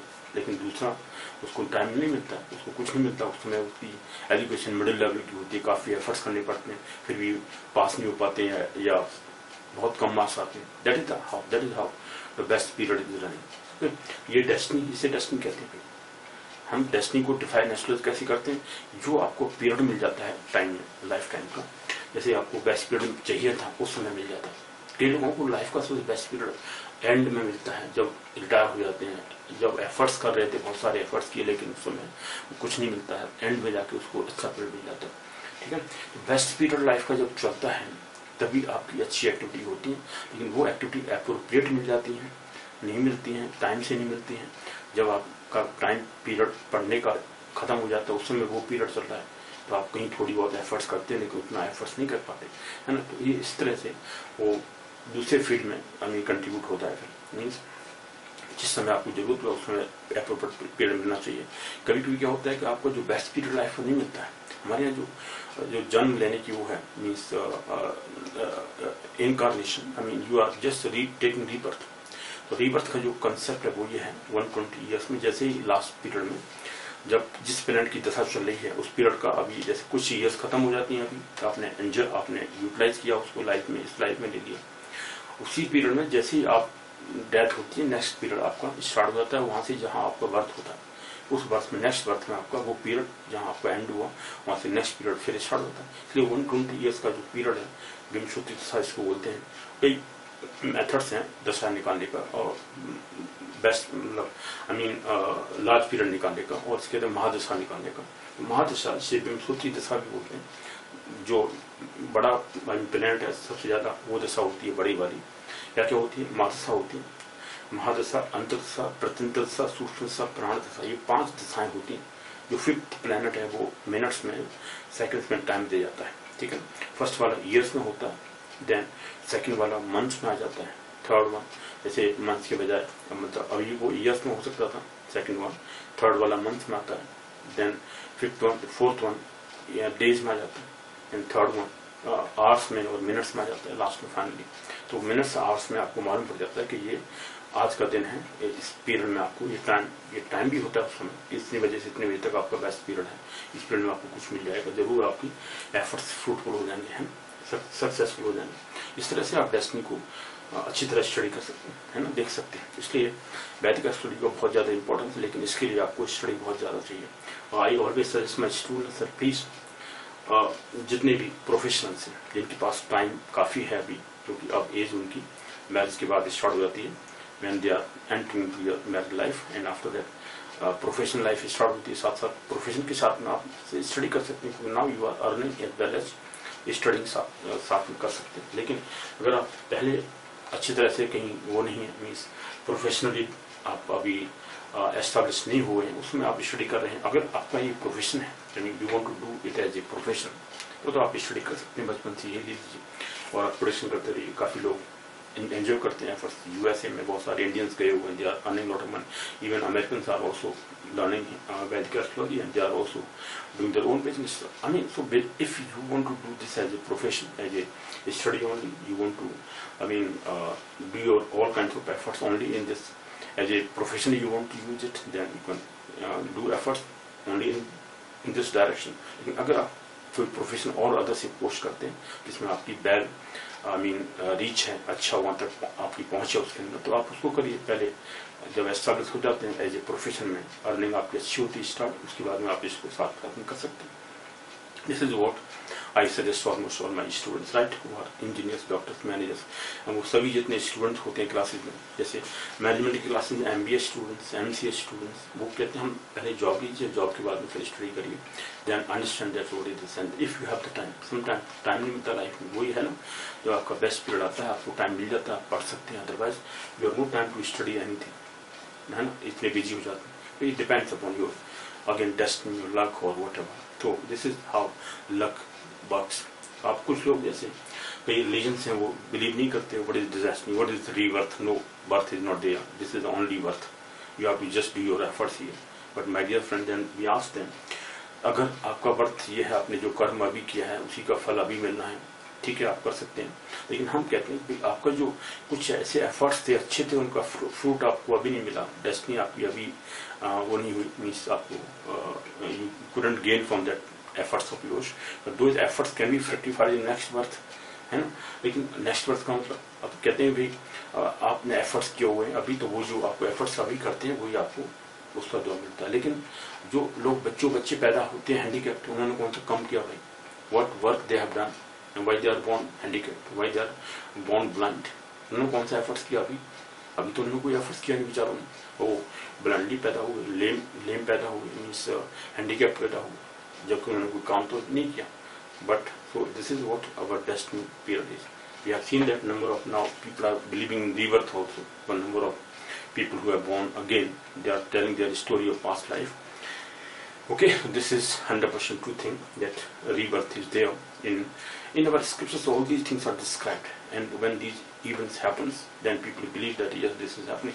Number of the rebirth have happened. Number of people are just describing, and one I can remember, okay, in which the person died because of shooting, and after that he born the next life as a child, and when he was child of 4 or 5 years, then he was remembering that I am from this and that. Okay, in 1935 there was one lady from Mathura, she born here in Delhi, right, in Chandni Chowk, and she went there. Now she is, I think, no more, but she was just 1935 she was just here, so she went to Mathura then, and from Mathura she was born in Chandni Chowk. So this is how rebirth happens, right? This is what kind of what you call, till the person get moksha or something, liberated, till then he is taking birth again and again because of his efforts, strong efforts. So whatever, I mean, your works are there, whatever, I mean, you do that honestly. Your efforts must be honestful, I mean honestyful, or you may say truthful. Without any truth, you have not to cheat others, because otherwise nature will take revenge from you, or you have to suffer, okay, in your not just life or in the future life, maybe you're in the same life also. Okay, some people are suffering, immediately they are getting that kind of help. So this is how we have to do anything with honesty. Okay, so honesty is must, truthfulness is must, otherwise one has to suffer, okay, in effort. So astrology says that if you have done rightful things, you will get the proper destiny. In time you will get the appropriate time, otherwise people are not getting appropriate time, right? Sometimes some people get, when they are 60 plus or 80 plus, then they are getting your best period of their life. What is best period? We'll talk about this, okay? In the next lecture series, I'll take one prediction, because second prediction I will take one of the horoscope of one of the leaders I will take. I'll talk about that, how that leader is so successful or will be successful in future also, or what I predicted in 2017, okay? Those predictions of mine, up to now, they are fructified, and in the next election also that event will happen, that will be fructified. So this I predicted in 2017. In those days people were not believing, right, when I predicted, but when the same event happened, the person was successful, right, he was selected, or he was just was a winner. After that they just believing that yeah, whatever he said has happened. And I predicted in 2017 that this event will happen. That happened in 2019, and after that is going to happen in 2024 also, right? So I'll discuss that in the next lecture series.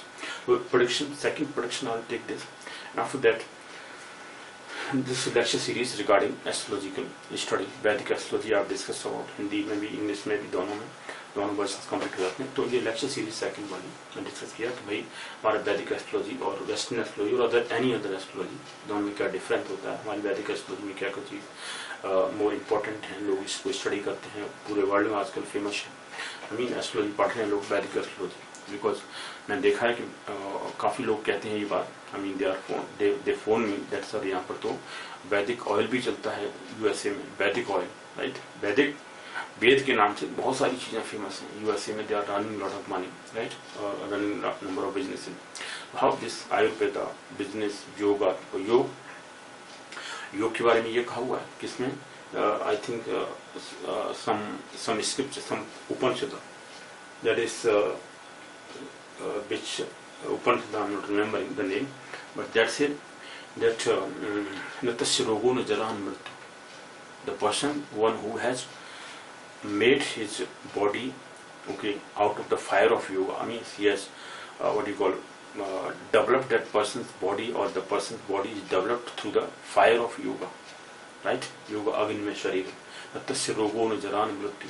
Practice yoga aginme sharira. This is one of the Upanishads in which this thing is talked about. Yoga, Ayurveda, right, Vedas, or Jyotish, or right, or Vedic astrology. All these things, you may see different kind of classical music, classical singing, classical dramas, all those novels and all those things are being written in Indian scriptures. So Indian scriptures are composite culture. They have composite thing. Composite means all kinds of things you can find in one scripture. It's not just devoted towards only one thing, religion, talking about this and this scripture, or okay, only prophecies being written there. No, it includes all kinds of things: culture, art, business. I mean this thing, politics, and everything. I mean, so this is composite culture of India. In this, everywhere in every scriptures, Ramayana, Mahabharata, Ramcharitamanas, in Upanishads, in Vedas, you can find mention of Jyotish or astrology. So astrology can be mentioned here and there. Everything is known to the person. I mean, those people were believing, as I told you, that there were 16 sanskars, 16. I mean, that known as sanskar, right? So Shodash sanskar. Shodash means 16 sanskar. 16 संस्कार होते थे पहले. संस्कार के हिसाब से astrologically हर आदमी confirm करता था, कंसल्ट करता था एस्ट्रोलॉजर से, और देन एस्ट्रोलॉजर्स कहते थे कि ये टाइम में आपका ये मुहूर्त है, इस बीच में आप पीरियड कर ये टाइम निकालिए, इसमें आप कर सकते हैं, शुभ काम होगा, उसके बाद में कुछ नहीं होगा, राइट. तो इस तरह से आपके एफर्ट होते थे. तो I mean, every Mahabharata is full of all kinds of Vedic knowledge. I mean, they say that all the Pandavas were born in particular nakshatra, in particular this and this day, date, everything is given there. Okay, Lord Krishna's date of birth or everything is given. Horoscope is just mentioned about that. Okay, in Mahabharata also, I mean, in Bhagavad Gita also. Okay, then other Upanishads are also given. So in that, everywhere you can find the mention of astrology. So our scriptures are composite, having composite culture. They involve all things. They are not devoted to one type of activity only. Okay, that is how composite culture is. Composite culture, as I mentioned here, that all these things are. This is from Mahabharata. Second is from Bhagavad Gita. Bhagavad Gita is a part of Srimad Bhagavad Gita is part of Vedas. Sorry, Mahabharata. I think this one of the chapters is there. So there, Bhagavad Gita is a part of Mahabharata, right? So Mahabharata and Bhagavad Gita, and this is from the astrological scriptures or astrology, those Shantas, where the names of the rishis are mentioned. So all these 18 rishis have contributed in the field of astrology, right? So one who wants to know the astrology, study Vedic astrology, they have to have the time, devote time we cannot say that we are perfect. Everyone is just having lack of, because we are lack of time, right? If lack of time, in those days I was having lot of time, since because this is my parents or forefathers contribution. I have studied a lot of things from my ancestors, my forefathers, right? They have given a lot of these things from my Kul Gurus and all those people, and they have just given, because in the childhood period they were discussing a lot of things, we were listening to them, and then interest, initially I was not believing in all these things, but something happened with me, then I started believing. Okay, because these things are just happen, or people just start believing when the true things happen with them, the events which are mentioned to them, or the activity, just like Sir Woodrow White as I have told you. Okay, and some people say that in Islam this is not given. No problem if their scripture doesn't say, but almost all the Mughal emperors here in India, Mughal Badshah or kings, they started believing in astrology. If you go to Jahangir, when I came to know that Jahangir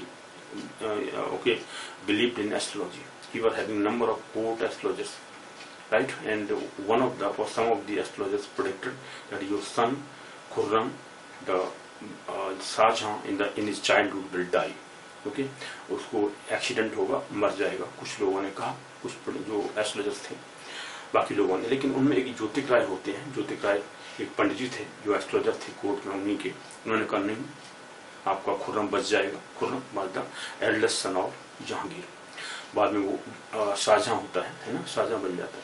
तो शाहजहां जो बचपन का नाम खुर्रम होता है, खुर्रम इसको बोलते हैं। बाकी एस्ट्रोलॉजर जो होते थे, पामिस्ट वगैरह वगैरह, उन्होंने कहा कि ये खत्म, इस डे में खत्म हो जाएगा, इस पीरियड में, और कोई मंथ आने वाला था, उसने कहा कि इस पीरियड में ये बच्चा खत्म हो जाएगा आपका, फर्स्ट वाला। तो को काफी चिंता हुई जहांगीर को। जहांगीर ने पूछा भाई कैसा हो सकता है, ये तो पहला बेटा हमारा ऐसा है, ये युवराज है वगैरह वगैरह। जब ज्योतिक राय ने कहा कि नहीं, ये बच जाएगा।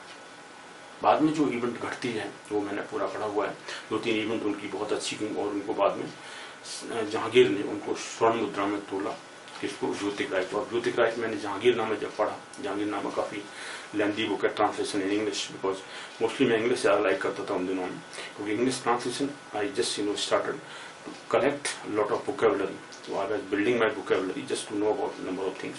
तो जब मैंने उसको पढ़ा स्टार्टिंग में, क्योंकि दिल्ली पब्लिक लाइब्रेरी का मैं मेंबर था 2002 और 2001 to maybe 2000 or 99, right?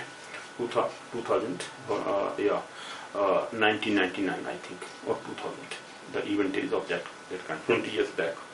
Okay, in those days I went to Delhi Public Library, I was a member of that. When I came to know that the Jahangirnama is having some mention of astrology, so I just went there in the library. I asked the librarian, he gave me the Jahangirnama. He didn't allow me to take that to house, to my home. तो that was not. तो मैंने कहा कोई बात नहीं, आप यहाँ रखिए। मैं उसको देखा, पीछे इंडेक्स में, जब आप पढ़ते हैं इंडेक्स में, तो उसमें ज्योतिक राय पीछे लिखा हुआ है, पेज नंबर लिखा हुआ है ज्योतिक राय का। तो नाम पढ़ोगे इंडेक्स में, फाइनल लास्ट पेजेस में, इंग्लिश ट्रांसलेशन में, तो लास्ट पेजेस में, लास्ट में एंड में इंडेक्स दिया होता है। इंडेक्स में जितने वर्ड्स आप यूज होते हैं अंदर, डिफिकल्ट वर्ड्स और वो सब, उनके बारे में मेंशन होता है। तो पेज नंबर उस पर लिखा था, ज्योतिक राय नाम लिखा हुआ, ज्योतिक जे से स्टार्टेड।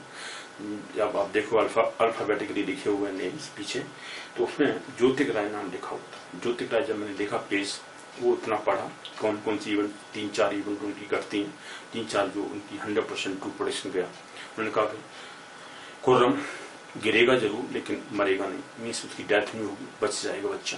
तो बाद में उनके साथ एक्सीडेंट होता है ही, जहांगीर जाते हैं कश्मीर के लिए शिकार करने के लिए, और शिकार करते समय वहां पर एक दरिया मीन्स नदी के किनारे उनका इन होती है, धर्मशाला होती है, उसमें रुकते हैं।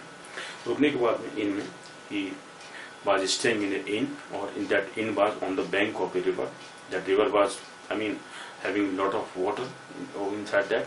उसके जो दरवाजा खुलता है उसके साथ में गेट जस्ट ओपन होता था, और उसमें से आप बालकनी वगैरह बालकनी नहीं होती थी उन दिनों में, बालकनी जस्ट डायरेक्ट नदी के नीचे कोई गिर सकता था गेट में से।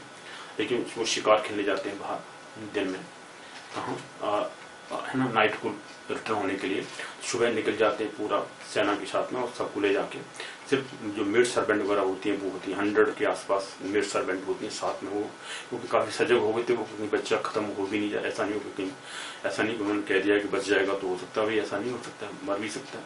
तो वो काफी सजग हो गए थे पहले से, इसलिए काफी कॉशियसली बच्चों को साथ में ले जाते थे, हमेशा अपने साथ रखते थे उसको, तो वहां भी ले गए थे। बाद में होता है कि कर्टेन में बच्चा बच जाता है, दौड़ता हुआ जाता है और सिर्फ कर्टेन में लिपट के रह जाता है, वो नदी में नहीं गिरता, बच जाता है। बाद में मेड सर्वेंट रोती रोती उनको उठाती हैं और साथ में जब शाम को वो आते हैं जहांगीर के साथ में, फिर उनको बताती हैं वो वहाँ। उसके बाद में वो वापस लौट के आते हैं दिल्ली में, और उन्होंने ज्योतिक राय को स्वर्ण मुद्रा में तोला। स्वर्ण मुद्रा कितनी आती है उसका नाम लिखा हुआ, नंबर लिखा हुआ है कितनी स्वर्ण मुद्रा